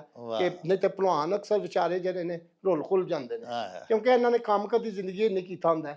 ਇਹਨਾਂ ਨੇ ਪਾਣੀ ਦਾ ਗਲਾਸ ਚੁੱਕਦੇ ਨਹੀਂ ਪੀਂਦੇ ਨੇ, ਪਾਣੀ ਦਾ ਗਲਾਸ ਕੋਲ ਪਿਆ ਹੋਵੇ ਤੇ ਐਡੇ ਹਾਲ ਕੀ ਹੁੰਦੇ ਨੇ ਕਿ ਆ ਫੜਾ ਤੋਂ ਅੱਗੋਂ ਉਹੋ ਜਿਹਾ ਸਾਥੀ ਹੋਵੇ ਤੇ ਆਖੇ ਚਲੋ ਜੀ ਆਪ ਹੀ ਫੜ ਕੀ ਆ। ਪਰ ਸਾਨੂੰ ਅੱਲਾ ਲੱਖ ਲੱਖ ਸ਼ੁਕਰ ਹੈ, ਮੇਰੀ ਸ਼ਾਦੀ ਉਹਨਾਂ ਨੇ ਜਿੱਥੇ ਕਰਾਈ, ਉਹ ਅੱਲਾ ਦੇ ਫਜ਼ਲ ਨਾਲ ਉਹਨਾਂ ਨੇ ਕਿਹਾ ਜਿੱਥੇ ਮੈਂ ਕਰਾ ਦਿੱਤੀ ਆ, ਸਾਰੀ ਉਮਰ ਯਾਦ ਕਰਨੇ ਨਾਲ, ਤੇ ਮੈਂ ਵਾਕਈ ਯਾਦ ਕਰਨਾ ਪਿਆ ਕਿ ਬੜਾ ਅੱਛਾ ਸਾਥੀ। ਇਹ ਵੀ ਵੇਖੋ ਨਾ ਉਹਨਾਂ ਦੀਆਂ ਦੁਆਵਾਂ ਤੇ ਉਹਨਾਂ ਦਾ ਇੰਤਹਾਬ ਵੇਖੋ ਬਜ਼ੁਰਗਾਂ ਦਾ। ਬਿਲਕੁਲ ਉਹ ਆਂਦੇ ਹਨ, ਮੇਰੇ ਖਾਨਦਾਨ ਨੇ, ਮੇਰੀ ਸ਼ਾਦੀ ਹੋਈ ਹੈ ਪਸ਼ਾਵਰ ਵਿੱਚ। ਅੱਛਾ ਅੱਛਾ। ਲੋਕੀ ਆਂਦੇ ਪਠਾਨ ਹੈ, ਪਠਾਨਾ ਹੀ ਕਰਾਦੇ ਹੈਗੇ, ਕਸ਼ਮੀਰੀ ਨੇ ਪੂਰੇ ਸਾਡੀ ਕਾਸਟ, ਪਰ ਪਸ਼ਾਵਰ ਉਹ ਆਂਦੇ ਹਾਂ ਮੈਨੂੰ ਪਤਾ ਮੇਰੇ ਪੁੱਤਰ ਨੂੰ ਕਿੰਨੇ ਸਾਂਭਣਾ ਹੈ। ਵਾਹ। ਜਿਹੋ ਜਿਹਾ ਮੈਂ ਆਪਣੇ ਪੁੱਤਰ ਨੂੰ ਪਾਲਿਆ ਹੈ, ਇਹਨੇ ਤੀਲਾ ਨਹੀਂ ਭੰਨਿਆ ਹੈ, ਇਹਨੂੰ ਕਿੰਨੇ ਸਾਂਭਣਾ ਹੈ। ਤਾਂ ਗੱਲ ਬਿਲਕੁਲ ਸਹੀ ਹੋਈ ਹੈ। ਵਾਹ। ਵਾਹ, ਲਾਡਲਾ ਜੀ ਲਾਡਲਿਆ ਹਾਂ ਸਰ। ਉਹਨੂੰ ਪਤਾ ਹੀ ਕੀ 24 ਘੰਟੇ ਉਹਨਾਂ ਨੇ ਨਾਲ ਰਹਿਣਾ, ਮਾਪੇ ਨਾਲੇ ਆਪਣੇ ਲੂ ਜਾਣਦੇ ਨੇ। ਜਾਣਦੇ ਨੇ ਉਹ ਬਿਲਕੁਲ। ਆਂਦੇ ਨੇ ਆਪਣੇ ਜੰਮਿਆਂ ਦੇ, ਸਾਡੇ ਦੇਸ਼ ਪੰਜਾਬ ਵਿੱਚ ਆਖਦੇ ਨੇ ਭਲਵਾਨ ਜੀ ਭਈ ਆਪਣੇ ਜੰਮਿਆਂ ਦੇ ਦੰਦ ਨਹੀਂ ਗਿਣੀਦੇ, ਜੀ ਉਹ ਗਿਣੇ ਹੁੰਦੇ ਨੇ ਪਹਿਲੇ ਹੀ ਮਾਪਿਆਂ ਨੂੰ, ਉਹਨਾਂ ਨੂੰ ਤਾਂ ਪਤਾ ਹੁੰਦਾ ਹੈ। ਅੱਛਾ ਇਹ ਦੱਸੋ ਕਿ ਹਾਜੀ ਸਾਹਕ ਪਹਿਲਵਾਨ ਜਿਹੜੇ ਤੁਹਾਡੇ ਵਾਲਦੇ ਗਿਰਾਮੀ ਸਨ, ਉਹਨਾਂ ਤੇ ਤੁਹਾਨੂੰ ਇੱਕ ਬਿਹਤਰੀਨ ਇਨਸਾਨ ਵੀ ਬਣਾਇਆ, ਇੱਕ ਬਿਹਤਰੀਨ ਪਹਿਲਵਾਨ ਵੀ ਬਣਾਇਆ, ਤੁਸੀਂ ਬੜੇ ਇਜ਼ਾਜ਼ਾਤ ਵੀ ਜਿੱਤੇ, ਤੁਸੀਂ ਆਪਣੇ ਮਾਪਿਆਂ ਦਾ, ਆਪਣੇ ਸ਼ਹਿਰ ਦਾ, ਆਪਣੇ ਪਾਕਿਸਤਾਨ ਦਾ ਨਾਮ ਵੀ ਰੋਸ਼ਨ ਕੀਤਾ। ਤੁਸੀਂ ਇੰਗਲੈਂਡ ਵੀ ਗਏ, 2 ਵਾਰੀ ਤੁਸੀਂ ਇੰਗਲੈਂਡ ਜਾ ਕੇ ਚੈਂਪੀਅਨ ਇੰਗਲੈਂਡ ਹੋਏ, ਉੱਥੇ ਤੁਸੀਂ ਕਿਹੜੇ ਕਿਹੜੇ ਭਲਵਾਨਾਂ ਨਾਲ ਘੁਲੇ? ਇੰਗਲੈਂਡ ਵੈਸੇ ਤਾਂ ਮੈਂ ਇੰਗਲੈਂਡ 10-12 ਵਾਰੀ ਗਿਆ ਹਾਂ, ਜੀ ਪਰ 2 ਦਫਾ ਮੁਕਾਬਲੇ ਉੱਥੇ ਹੋਏ ਨੇ। ਪਹਿਲੀ ਦਫਾ 1994 ਚ ਹੋਇਆ ਮੁਕਾਬਲਾ, ਜੀ ਕਰਤਾਰ ਸਿੰਘ ਸੀ, ਲਾਹੌਰ ਦਾ ਹਿੰਦ ਕੇਸਰੀ ਹੋਇਆ, ਏਸ਼ੀਆ ਗੋਲਡ ਮੈਡਲ ਹੋਇਆ, ਉਹਦਾ ਭਤੀਜਾ ਸੀ ਜੀ ਸੁਰਜੀਤ ਸਿੰਘ, ਉਹਨਾਂ ਮੇਰੀ ਕੁਸ਼ਤੀ ਹੋਈ ਉੱਥੇ। ਉਹ ਕਰਾਉਂਦੇ ਨੇ ਮੇਲਾ ਬਰਮਿੰਘਮ ਵਿੱਚ, ਸਿੱਖ ਬੜਾ ਵੱਡਾ ਮੇਲਾ, ਪੂਰੀ ਦੁਨੀਆ ਤੋਂ ਉੱਥੇ ਉਹ ਪੰਜਾਬੀ ਮੇਲਾ, ਪੰਜਾਬੀ ਗੇਮਾਂ ਸਾਰੀਆਂ ਉਹਦੇ 'ਚ ਹੁੰਦੀਆਂ ਨੇ। ਦੇਸੀ ਕੁਸ਼ਤੀ ਵੀ ਹੁੰਦੀ ਹੈ, ਪਰ ਦੇਸੀ ਕੁਸ਼ਤੀ ਉਹਨਾਂ ਦੀ ਹੁੰਦੀ ਹੈ ਘਾਹ ਦੇ ਉੱਤੇ, ਉੱਥੇ ਮਿੱਟੀ ਨਹੀਂ ਹੁੰਦੀ ਸੀ, ਹਾਂ ਘਾਹ ਦੇ ਉੱਤੇ ਕਰਵਾਉਂਦੇ ਹਨ। ਜੰਗੀ ਰੁਮਾਲੀ ਥੱਲੇ ਰੁਮਾਲੀ ਬੰਨੀ, ਜੰਗੀ ਦੀ ਜਗ੍ਹਾ ਕਸਟੂਮ ਪਾਈ ਹੁੰਦੀ ਸੀ। ਹਾਂ ਸਾਰੇ ਰੂਲ ਦੇਸੀ ਕੁਸ਼ਤੀ ਵਾਲੇ ਸਨ। ਉਹ ਧੌਣ ਤੇ ਗੋਡਾ ਵੀ ਰੱਖ ਸਕਦੇ ਹੋ ਹਾਜੀ। ਉਹ ਪੂਰੇ ਦੁਨੀਆ ਤੋਂ ਉੱਥੇ ਲੋਕ ਆਉਂਦੇ ਨੇ, ਹਾਂ। ਸਿੱਖ ਆਉਂਦੇ ਨੇ, ਅੰਗਰੇਜ਼ ਵੀ ਘੁਲਦੇ ਨੇ। ਹਾਂ ਮੈਂ 2-3 ਅੰਗਰੇਜ਼ਾਂ ਨੂੰ ਢਾਇਆ, ਉਹਨਾਂ ਨਾਲ ਮੇਰੀ ਫਾਈਨਲ ਆਈ। ਕਰਤਾਰ ਸਿੰਘ ਦਾ ਭਤੀਜਾ ਸੀ ਸੁਖਿੰਦਰ ਸਿੰਘ, ਉਹਨੂੰ ਫਿਰ ਮੈਂ ਉੱਥੇ ਧੌਣ ਤੇ ਗੋਡਾ ਰੱਖਦੇ ਗੁੱਟ ਕੱਢਦੇ ਤੇ ਮੈਂ ਢਾਇਆ ਸੀ। ਅੱਛਾ ਦੂਜੀ ਵਾਰੀ 2001 ਜਰੂਰ ਗਿਆ, ਸਾਬੀ ਸਿੰਘ ਸੀ ਸਿੱਖ, ਰੋਬਨ ਸੀ ਗੋਰਾ, ਹਾਂ ਉਹ ਆਏ, ਉਹਨਾਂ ਨੂੰ ਢਾਹ ਦੇ, ਫਿਰ ਮੈਨੂੰ ਉਹਨਾਂ ਨੇ ਟਰਾਫੀ ਦਿੱਤੀ ਚੈਂਪੀਅਨ ਇੰਗਲੈਂਡ ਦੀ। ਤੇ ਮੈਨੂੰ ਉਹ ਮੇਲੇ ਵਾਲੇ ਜਿਹੜੇ ਨੇ ਹਰ ਸਾਲ ਇਨਵੀਟੇਸ਼ਨ ਭੇਜਦੇ ਹਨ, ਆਉਂਦੇ ਹਨ। ਮੈਂ 2-3 ਵਾਰੀ ਬਾਅਦ ਵਿੱਚ ਵੀ ਗਿਆ, ਮੈਨੂੰ ਗੈਸਟ ਤੌਰ ਤੇ ਬੁਲਾਉਂਦੇ ਹਨ, ਹਾਂ ਟਿਕਟ ਉਹ ਦਿੰਦੇ ਹਨ, ਉੱਥੇ ਰੱਖਦੇ ਹਨ 10 ਦਿਨ ਜਾਂ 15 ਦਿਨ ਜਾਂ ਤੋਹਫੇ ਤਵਾਇਫ ਵੀ ਦਿੰਦੇ ਹਨ, ਮੈਨੂੰ ਬੁਲਾਉਂਦੇ ਹੀ ਰਹੇ ਨੇ। ਫਿਰ ਮੈਂ ਆਪ ਹੀ ਕੁਛ ਮਸੂਫੀਅਤ ਇੱਧਰ ਦੀ, ਬੱਚੇ ਜਵਾਨ ਹੋ ਗਏ ਤੇ ਮੈਂ ਜਾਣਾ ਘੱਟ ਕਰ ਦਿੱਤਾ। ਅੱਛਾ ਹੁਣ ਇਹ ਦੱਸੋ ਕਿ ਇਹ ਤਾਂ ਤੁਸੀਂ ਆਪਣੀ ਕੀਤੀ ਕੋਸ਼ਿਸ਼, ਤੇ ਗਵਰਨਮੈਂਟ ਆਫ ਪਾਕਿਸਤਾਨ ਨੇ ਤੁਹਾਨੂੰ ਕੀ ਕੀ ਇਜਾਜ਼ਾਤ ਦਿੱਤੇ ਤੁਹਾਡੀ ਪਹਿਲਵਾਨੀ ਵੇਖ ਕੇ, ਤੁਹਾਡੀਆਂ ਖਿਦਮਾਤ ਵੇਖ ਕੇ ਫਨੇ ਪਹਿਲਵਾਨੀ ਦੇ ਹਵਾਲੇ ਨਾਲ, ਤੇ ਹਕੂਮਤ ਪਾਕਿਸਤਾਨ ਨੇ ਵੀ ਕੋਈ ਤੁਹਾਨੂੰ ਅਵਾਰਡ ਦਿੱਤਾ ਹੈ? ਹਕੂਮਤ ਪਾਕਿਸਤਾਨ ਦੇ ਜਿਹੜੀਆਂ ਫੈਡਰੇਸ਼ਨਾਂ ਨੇ ਜਾਂ ਕੋਈ ਜਿਹੜੇ ਇਹ ਸਨ, ਇਹ ਪਿੱਛੇ ਇਹ ਹੋਇਆ ਸੀ 92 ਵਿੱਚ ਹੋ 91, ਉੱਥੇ ਉਸਨੇ ਕਾਰਕਰਦਗੀ ਦਾ ਅਵਾਰਡ ਮਿਰਜ਼ਾ ਅਸਲਮ ਬੇਗ ਸੀ, ਹਾਂ ਤੇ ਉਹਨਾਂ ਨੇ ਇੱਕ ਤਕਰੀਬ ਕੀਤੀ ਸੀ ਲਾਹੌਰ ਵਾਲ ਹਮਰਾਹ 'ਚ, ਉਹਦੇ 'ਚ ਉਸਨੇ ਕਾਰਕਰਦਗੀ ਦਾ ਅਵਾਰਡ 3 ਭਲਵਾਨ ਸਨ ਦੇਸੀ ਕੁਸ਼ਤੀ ਵਿੱਚ, ਮੈਨੂੰ ਤੇ ਗੋਗੇ ਭਲਵਾਨ ਨੂੰ ਤੇ ਜਾਰੇ ਭਲਵਾਨ ਨੂੰ, ਤਿੰਨਾਂ ਨੂੰ ਉਹਨਾਂ ਨੇ ਅਵਾਰਡ ਦਿੱਤੇ ਸਨ। ਵਾਹ ਵਾਹ ਹਾਂ ਬਾਕੀ ਕੋਈ ਮਾਲੀ ਤੌਰ ਤੇ ਆਉਂਦਾ ਉਹ ਨਹੀਂ ਕੋਈ। ਠੀਕ। ਇਹ ਤੇ ਸ਼ੇਰੇ ਪੰਜਾਬ ਦਾ ਤੁਹਾਨੂੰ ਖਿਤਾਬ ਕਿਸ ਤਰ੍ਹਾਂ ਮਿਲਿਆ? ਸ਼ੇਰੇ ਪੰਜਾਬ ਦਾ ਨਵਾਜ਼ ਮਹਿਮਾਨੇ ਸੀ, ਵਜ਼ੀਰ ਆਲਾ ਪੰਜਾਬ ਸੀ ਉਦੋਂ, ਉਹਨੇ ਜਿਹੜਾ ਨਾ ਸ਼ੇਰੇ ਪੰਜਾਬ ਦੀ ਗੁਰਜ ਦਿੱਤੀ ਸੀ। ਅੱਛਾ ਭਗਵਾਨ ਜੀ ਤੁਹਾਡੇ ਨੋਟਿਸ ਵਿੱਚ ਹੀ ਹੈ ਅੱਜ ਕੱਲ੍ਹ ਜਿਹੜਾ ਨਾ ਸਾਡੇ ਦੇਸੀ ਕੁਸ਼ਤੀ ਦੀ ਫੈਡਰੇਸ਼ਨ ਤੇ ਜਿਹੜੀ ਸਾਡੀ ਪਾਕਿਸਤਾਨ ਰੈਸਲਿੰਗ ਫੈਡਰੇਸ਼ਨ ਹੈ, ਉਹਨਾਂ ਦੀ ਆਪਸ ਵਿੱਚ ਬੜੀ ਖਿੱਚਾਤਾਨੀ ਸ਼ੁਰੂ ਹੈ। ਪਹਿਲਵਾਨ ਜਿੰਨੇ ਨੇ ਸਾਡੇ ਉਹ ਆਖਦੇ ਨੇ ਕਿ ਜਨਾਬ ਜਿਹੜੀ ਸਾਡੀ ਰੈਸਲਿੰਗ ਫੈਡਰੇਸ਼ਨ ਹੈ ਇਹ ਬਣੀ ਤੇ ਇਸ ਵਾਸਤੇ ਹੋਈ ਹੈ ਨਾ ਕਿ ਪਾਕਿਸਤਾਨ ਦੇ ਵਿੱਚ ਪਹਿਲਵਾਨੀ ਨੂੰ ਫਰੋਗ ਦੇਵੇ, ਜੀ ਜਦੋਂ ਕਿ ਇਹ ਆਪਣੇ ਕੁਝ ਪਸੰਦੀਦਾ ਪਹਿਲਵਾਨਾਂ ਨੂੰ ਜਿਹੜੇ ਨੇ ਨਵਾਜ਼ਦੇ ਨੇ। ਇਸ ਤੋਂ ਇਲਾਵਾ ਫੰਡਸ ਖਾਣ ਪੀਣ ਦੇ ਉਹਨਾਂ ਤੇ ਇਲਜ਼ਾਮਾਤ ਲਾਉਂਦੇ ਨੇ ਦੇਸੀ ਕੁਸ਼ਤੀ ਲੜਨ ਵਾਲੇ ਪਹਿਲਵਾਨ, ਜਦੋਂ ਕਿ ਉਹ ਫੈਡਰੇਸ਼ਨ ਜਿਹੜੀ ਉਹ ਭਲਵਾਨਾਂ ਨੂੰ ਝੂਠਾ ਕਰਦੀ ਹੈ। ਉਹ ਆਂਦੀ ਹੈ ਜੀ ਭਲਵਾਨ ਪੈਦਾ ਹੀ ਨਹੀਂ ਹੁਣ ਅੱਗੋਂ ਹੋ ਰਹੇ, ਬੜੇ ਬੜੇ ਨਾਮਵਰ ਜਿਹੜੇ ਪਹਿਲਵਾਨ ਸਨ ਉਹਨਾਂ ਦੇ ਅੱਗੋਂ ਬੱਚੇ ਜਿਹੜੇ ਨੇ ਉਹ ਵੀ ਅੱਗੋਂ ਨਹੀਂ ਪਹਿਲਵਾਨੀ ਕਰਾ ਰਹੇ। ਇਸ ਇੱਕ ਤੇ ਇਹ ਦੱਸੋ ਨਾ ਜੀ ਕਿ ਵੱਡੇ ਵੱਡੇ ਜਿਹੜੇ ਘਰ ਨੇ ਪਹਿਲਵਾਨਾਂ ਦੇ, ਮਿਸਾਲ ਦੇ ਤੌਰ ਤੇ ਵੇਖੋ ਨਾ 7 ਪੁਸ਼ਤਾਂ ਤੋਂ ਹੋ ਰਹੇ ਭੋਲੂ ਪਹਿਲਵਾਨ ਰੁਸਤਮੇ ਜ਼ਮਾਂ, ਉਹਨਾਂ ਦੇ ਘਰ 'ਚ ਪਹਿਲਵਾਨੀ ਸੀ। ਗਾਮਾ ਪਹਿਲਵਾਨ ਰੁਸਤਮੇ ਜ਼ਮਾਂ ਜਿਹੜੇ ਨੇ ਉਹਨਾਂ ਦੇ ਵਾਲਦ ਸਾਹਿਬ ਵੀ ਪਹਿਲਵਾਨ ਸਨ ਮਹਾਰਾਜਾ ਦੇ। ਹਾਂ ਫਿਰ ਗਾਮਾ ਰੁਸਤਮ ਜੀ ਹੋਏ, ਫਿਰ ਭੋਲੂ ਰੁਸਤਮ ਜੀ ਹੋਏ, ਫਿਰ ਉਹਨਾਂ ਤੋਂ ਬਾਅਦ ਭੋਲੂ ਦੇ ਸਾਰੇ ਭਰਾ ਰੁਸਤਮ ਹੋਏ, ਫਿਰ ਭੋਲੂ ਭਲਵਾਨ ਤੋਂ ਥੱਲੇ ਆਓ ਉਹਨਾਂ ਦੀਆਂ ਔਲਾਦਾਂ 'ਚ ਅੱਛੇ ਭਲਵਾਨ ਦਾ ਪੁੱਤਰ ਝਾਰਾ, ਫਿਰ ਨਾਸਰ ਭੋਲੂ, ਸਾਰੇ ਘੁਲਦੇ ਘਲਾਉਂਦੇ ਰਹੇ। ਅੱਗੋਂ ਹੁਣ ਉਹਨਾਂ ਦੇ ਘਰ 'ਚ ਵੀ ਕੋਈ ਪਹਿਲਵਾਨ ਨਹੀਂ, ਉਹ ਵੀ ਇਹੋ ਹੀ ਆਖਦੇ ਨੇ ਜੀ ਹਕੂਮਤ ਸਰਪ੍ਰਸਤੀ ਨਹੀਂ ਕਰਦੀ। ਤੁਹਾਡਾ ਐਡਾ ਵੱਡਾ ਘਾਹ ਸੀ ਸ਼ਹਿਰ ਗੁਜਰਾਂਵਾਲੇ ਦੇ ਵਿੱਚ, ਵੇਖੋ ਨਾ ਤੁਹਾਡੇ ਦਾਦਾ ਜੀ ਸਦੀਕ ਪਹਿਲਵਾਨ, ਫਾਟਕ ਪਹਿਲਵਾਨ ਐਡੇ ਵੱਡੇ ਹੋਏ। ਉਸ ਤੋਂ ਬਾਅਦ ਫਿਰ ਤੁਹਾਡੇ ਵਾਲਦ ਸਾਹਿਬ ਸਣੇ ਚਾਰੇ ਭਰਾ ਯੂਨਸ ਪਹਿਲਵਾਨ 17 ਪਾਕਿਸਤਾਨ, ਤੁਹਾਡੀਆਂ ਬਜ਼ੁਰਗਾਂ ਦੀਆਂ ਖਿਦਮਾਤ ਅੱਗੋਂ ਤੁਸੀਂ ਪਹਿਲਵਾਨ ਹੋਏ, ਲੇਕਿਨ ਅੱਗੋਂ ਤੁਹਾਡਾ ਵੀ ਬੇਟਾ ਕੋਈ ਕਰ ਰਿਹਾ ਭਲਵਾਨੀ। ਇਹ ਭਲਵਾਨੀ ਕਰਾਈ ਤੇ ਹੈਗੀ ਸੀ। ਮੈਂ ਉਹ ਹੀ ਤੁਹਾਡੀ ਗੱਲ ਜਿਹੜੀ ਕਿ ਇਹ ਗਵਰਨਮੈਂਟ ਸਪੋਰਟ ਨਹੀਂ ਕਰ ਰਹੀ ਹੈ। ਜਦ ਤੱਕ ਭਲਵਾਨੀ ਦੇਸੀ ਕੁਸ਼ਤੀ ਜਿਹੜੀ ਹੈ ਇਹ ਲੋਕ ਬਹੁਤ ਪਸੰਦ ਕਰਦੇ ਨੇ ਸਾਡੇ ਪਾਕਿਸਤਾਨ ਵਿੱਚ। ਬਿਲਕੁਲ। ਤੁਸੀਂ ਮੈਂ ਕੋਈ ਮੁਖਾਲਫਤ ਨਹੀਂ ਕਰ ਰਿਹਾ ਵਾਂ ਫੈਡਰੇਸ਼ਨ ਦੇ ਕਿ ਗੱਦੇ ਦੀ ਕੁਸ਼ਤੀ ਨਹੀਂ ਹੋਣੀ ਚਾਹੀਦੀ ਹੈ ਕਿਉਂਕਿ ਹੁਣ ਪੂਰੀ ਦੁਨੀਆ ਦੇ ਉੱਤੇ ਜਿਹੜਾ ਓਲੰਪਿਕ ਸਟਾਈਲ ਹੈ ਉਹ ਗੱਦੇ ਦੀ ਕੁਸ਼ਤੀ ਦਾ ਵੇ ਜੀ। ਉਹਦੇ ਤੇ ਬੱਚੇ ਚਲੋ ਜਾਂਦੇ ਨੇ, ਤਗਮੇ ਮਿਲਦੇ ਨੇ, ਮੈਡਲ ਮਿਲਦੇ ਨੇ, ਇਹ ਨੌਕਰੀਆਂ ਜੌਬਾਂ ਮਿਲਦੀਆਂ ਨੇ, ਉਹ ਹੋਣੀ ਚਾਹੀਦੀ ਹੈ। ਪਰ ਪਸੰਦ ਲੋਕ ਦੇਸੀ ਕੁਸ਼ਤੀ ਨੂੰ ਕਰਦੇ। ਤੁਸੀਂ ਪਾਕਿਸਤਾਨ ਨੈਸ਼ਨਲ ਗੇਮਾਂ ਕਰਾ ਲਓ ਜਿਹੜੇ ਪਾਕਿਸਤਾਨ ਦੇ ਟਾਪ ਦੇ ਭਲਵਾਨ ਹਿੱਸਾ ਲੈਣ ਦੇ, ਤੁਸੀਂ ਗੁਜਰਾਂਵਾਲੇ ਕਰਾ ਦੇ ਵੇਖ ਲਓ, ਤੇ ਉਧਰ ਇੱਕ ਛੋਟਾ ਜਿਹਾ ਦੰਗਲ ਕਰਾ ਦਿਓ ਜਿਹੜੇ ਛੋਟੇ ਤੋਂ ਛੋਟੇ ਭਲਵਾਨ ਨੇ ਉਹਨਾਂ ਉੱਥੇ 5-7 ਹਜ਼ਾਰ ਬੰਦਾ ਆ ਜਾਏਗਾ। ਜਿਹੜਾ ਛੋਟਾ ਦੰਗਲ ਹੋ ਰਿਹਾ ਦੇਸੀ ਕੁਸ਼ਤੀ ਦਾ, ਜਿਹੜੀ ਗੱਦੇ ਦੀ ਕੁਸ਼ਤੀ ਦਾ ਪਾਕਿਸਤਾਨ ਦੇ ਟਾਪ ਕਲਾਸ ਦੇ ਭਲਵਾਨ ਵੀ ਹੋਣ ਦੇ ਤੇ 200-400 ਤੋਂ ਵੱਧ ਬੰਦਾ ਨਹੀਂ ਹੋਣਾ। ਪਸੰਦ ਸਾਡੇ ਇੱਥੇ ਇਹ ਕਰਦੇ ਨੇ। ਦੂਜੀ ਗੱਲ ਫੈਡਰੇਸ਼ਨ ਨੂੰ ਚਾਹੀਦਾ ਨਾ, ਫੈਡਰੇਸ਼ਨ ਨੂੰ ਵੀ ਕਿ ਜਿਹੜੇ ਭਲਵਾਨ ਨਾਰਾਜ਼ ਨੇ ਕੋਈ ਗੱਲ ਨਹੀਂ, ਉਹ ਦਿਲ ਵੱਡਾ ਕਰਨ, ਇਹਨਾਂ ਨੂੰ ਆਪਣੇ ਕੋਲ ਬੁਲਾਉਣ, ਇਹਨਾਂ ਨੂੰ ਪੁੱਛਣ ਯਾਰ ਕੀ ਜੇ ਤੁਸੀਂ ਸਾਡੇ ਬੱਚੇ ਹੋ ਦੱਸੋ ਕੀ ਜੇ ਤੁਹਾਨੂੰ ਪ੍ਰੋਬਲਮ, ਜਿਹੜੀ ਉਹਨਾਂ ਦੀ ਜਾਇਜ਼ ਪ੍ਰੋਬਲਮ ਉਹ ਉਹਨਾਂ ਦੀ ਦੂਰ ਕਰਨ ਉਹਨਾਂ ਨੂੰ। ਚਲੋ ਇੱਕ ਭਲਵਾਨ ਨੇ ਆਹ ਜਿਹੜੇ ਮੈਂ ਸੁਣ ਰਿਹਾ ਵਾਂ ਵੇਖ ਵੀ ਰਿਹਾ ਵਾਂ ਜਿੰਨੇ ਵੀ ਬੰਦੇ ਲੱਗੇ ਨੇ ਸਾਰੇ ਪਾਕਿਸਤਾਨ ਦੇ ਟਾਪ ਦੇ ਭਲਵਾਨ ਨੇ, ਇੱਕ ਲੈਜੈਂਡ ਨੇ ਸਾਰੇ, ਭੋਲਾ ਭਾਲਾ ਵੇ, ਬਿੱਲੂ ਸ਼ੇਖਪੁਰੀਆ ਵੇ, ਹੋਰ ਜਿੰਨੇ ਵੀ ਭਲਵਾਨ ਨੇ ਸਾਰੇ ਲੱਗੇ ਹੋਏ ਨੇ ਤੇ ਉਹਨਾਂ ਨੂੰ ਬੁਲਾਉਣ, ਉਹਨਾਂ ਕੋਲ ਉਹਨਾਂ ਦੀ ਖਿਦਮਾਤ ਲੈਣ। ਉਹਨਾਂ ਦੇ ਮੈਂ ਸੁਣਿਆ ਕਿ ਉਹ ਆਉਂਦੇ ਨੇ ਜੀ, ਫੈਡਰੇਸ਼ਨ ਵਾਲੇ ਆਉਂਦੇ ਨੇ ਜੀ, ਪੜ੍ਹਿਆ ਲਿਖਿਆ ਕੋਈ ਕੋਚ ਹੋਵੇ ਤੇ ਉਹ ਸਹੀ ਟ੍ਰੇਨਿੰਗ ਦੇ ਸਕਦਾ। ਮੈਂ ਦੱਸਣਾ ਚਾਹੁੰਦਾ ਵਾਂ ਸਾਰੀ ਪਾਕਿਸਤਾਨ ਦੀ ਆਵਾਮ ਨੂੰ ਕਹਿ ਰਿਹਾ, ਇੱਕ ਨੂੰ ਚੀਜ਼ ਨੇ ਮੁਖਾਤਬ ਕਰ ਰਿਹਾ, ਪੂਰੀ ਪਾਕਿਸਤਾਨ ਦੀ ਆਵਾਮ ਨੂੰ ਕਹਿ ਰਿਹਾ ਵਾਂ, ਅਗਰ ਜੇ ਪੜ੍ਹਿਆ ਲਿਖਿਆ ਕੋਚ ਹੀ ਅੱਛਾ ਹੁੰਦਾ ਤੇ ਫਿਰ ਤੇ ਅੱਜ ਤੋਂ ਪਹਿਲਾਂ ਗਾਮਾ ਵੀ ਭਲਵਾਨ ਨਾਲ ਰੁਸਮੇ ਜ਼ਮਾਂ ਹੁੰਦਾ, ਭੋਲੂ ਵੀ ਰੁਸਮੇ ਜ਼ਮਾਂ ਨਾ ਹੁੰਦਾ, ਯੂਨਸ ਭਲਵਾਨ ਸਾਰਾ ਪਾਕਿਸਤਾਨ ਨਾ ਹੁੰਦਾ, ਜਿੰਨੇ ਵੀ ਵੱਡੇ ਵੱਡੇ ਮਾਂ ਬਖਸ਼ੋ ਹਿੰਦ ਨਾ ਹੁੰਦਾ, ਉਹ ਗੂੰਗਾ ਭਲਵਾਨ ਨਾ ਹੁੰਦਾ, ਕਿਉਂਕਿ ਉਹਨਾਂ ਦੇ ਜਿਹੜੇ ਕੋਚ ਸਨ ਜਾਂ ਉਸਤਾਦ ਸਨ ਉਹ ਤੇ ਵਿਚਾਰੇ ਸਿੱਧੇ ਸਾਦੇ ਹਨ, ਉਹਨਾਂ ਉੱਤੇ ਅਲਬੇ ਨਹੀਂ ਆਉਂਦੀ ਸੀ। ਵਾਹ। ਜੇ ਪੜ੍ਹਾਈ ਦਾ ਹੀ ਇੱਕ ਮਿਆਰ ਹੈ ਕਿ ਪੜ੍ਹਿਆ ਲਿਖਿਆ ਕੋਚ ਕਾਮਯਾਬ ਭਲਵਾਨ ਨੂੰ ਕਰ ਸਕਦਾ ਤੇ ਫਿਰ ਤੇ ਜਿੰਨੇ ਹੀ ਸਾਡੇ ਜਿਨ੍ਹਾਂ ਦੀਆਂ ਗੱਲਾਂ ਨੇ, ਜਿਨ੍ਹਾਂ ਦੇ ਤਾਰੀਖ ਹੈ, ਜਿਹੜੇ ਪੂਰੀ ਦੁਨੀਆ ਦੇ ਉੱਤੇ 100 ਸਾਲ ਹੋ ਗਏ ਨੇ ਉਹਨਾਂ ਨੂੰ ਫੌਤ ਹੋਇਆ, ਹਾਲੇ ਵੀ ਦੁਨੀਆ ਜਾਣਦੀ ਹੈ, ਜਿਨ੍ਹਾਂ ਦੇ ਮੁਜੱਸਮੇ ਲੱਗੇ ਹੋਏ ਨੇ ਇੰਗਲੈਂਡ ਦੇ ਮਿਊਜ਼ੀਅਮ ਵਿੱਚ, ਉਹ ਤੇ ਵਿਚਾਰੇ ਫਿਰ ਨਾ ਬਣੇ ਹੁੰਦੇ। ਉਹ ਨਾ ਉਹ ਆਪ ਪੜ੍ਹੇ ਹਨ, ਨਾ ਆਪ ਪੜ੍ਹੇ, ਨਾ ਉਹਨਾਂ ਦੇ ਉਸਤਾਦ, ਉਹਨਾਂ ਦੇ ਉਸਤਾਦਾਂ ਨੂੰ ਤਾਂ ਅਲਬੇ ਦਾ ਹੀ ਨਹੀਂ ਪਤਾ ਸੀ। ਨਹੀਂ, ਕੋਚ ਉਹ ਜਿਹੜਾ ਜਨੂਨੀ ਹੋਵੇ, ਕੋਚ ਉਹ ਜਿਹੜਾ ਆਪਣੇ ਸ਼ਾਗਿਰਦ ਦਾ ਜਿਹਨੂੰ ਟ੍ਰੇਨਿੰਗ ਕਰਾ ਰਿਹਾ ਉਹਦੇ ਨਾਲ ਸਿੰਸੀਅਰ ਹੋਵੇ, ਉਹਦੇ ਨਾਲ ਆਪਣੀ ਜਾਨ ਮਾਰੀ ਕਰੇ। ਕੋਚ ਉਹ ਜਿਹੜਾ ਆਪਣੇ ਸ਼ੁਗਲ ਮੇਲੇ ਛੱਡ ਦੇ, ਆਪਣੀ ਸਾਰਾ ਕੁਝ ਛੱਡ ਦੇ, ਜ਼ਿੰਦਗੀ ਉਹਨਾਂ ਵਾਸਤੇ ਵਕਫ ਕਰ ਦੇਵੇ ਤੇ ਨਾਲੇ ਜਿਸ ਫਨ ਦੀ ਟ੍ਰੇਨਿੰਗ ਕਰਾ ਰਿਹਾ ਉਹਨੂੰ ਆਪ ਵੀ ਜਾਣਦਾ ਹੋਵੇ ਕਿ ਜਿਹੜੇ ਹੁਣ ਅਸੀਂ ਭਲਵਾਨੀ ਕੀਤੀ ਹੈ, ਸਾਨੂੰ ਪਤਾ ਕੀ ਕੀ ਤਕਲੀਫਾਂ ਨੇ। ਵਾਹ। ਸਾਨੂੰ ਪਤਾ ਹੈ ਕਿਸ ਵਕਤ ਜ਼ਰੂਰੀ ਨਹੀਂ ਕਿ ਲਾਈ ਜਾ ਡੰਡ ਨਹੀਂ, ਕਿਸੇ ਵਕਤ ਬੱਚੇ ਨੂੰ ਵੇਖਣਾ ਚਾਹੀਦਾ ਉਹਦੀ ਤਬੀਅਤ ਕੀ ਹੈ।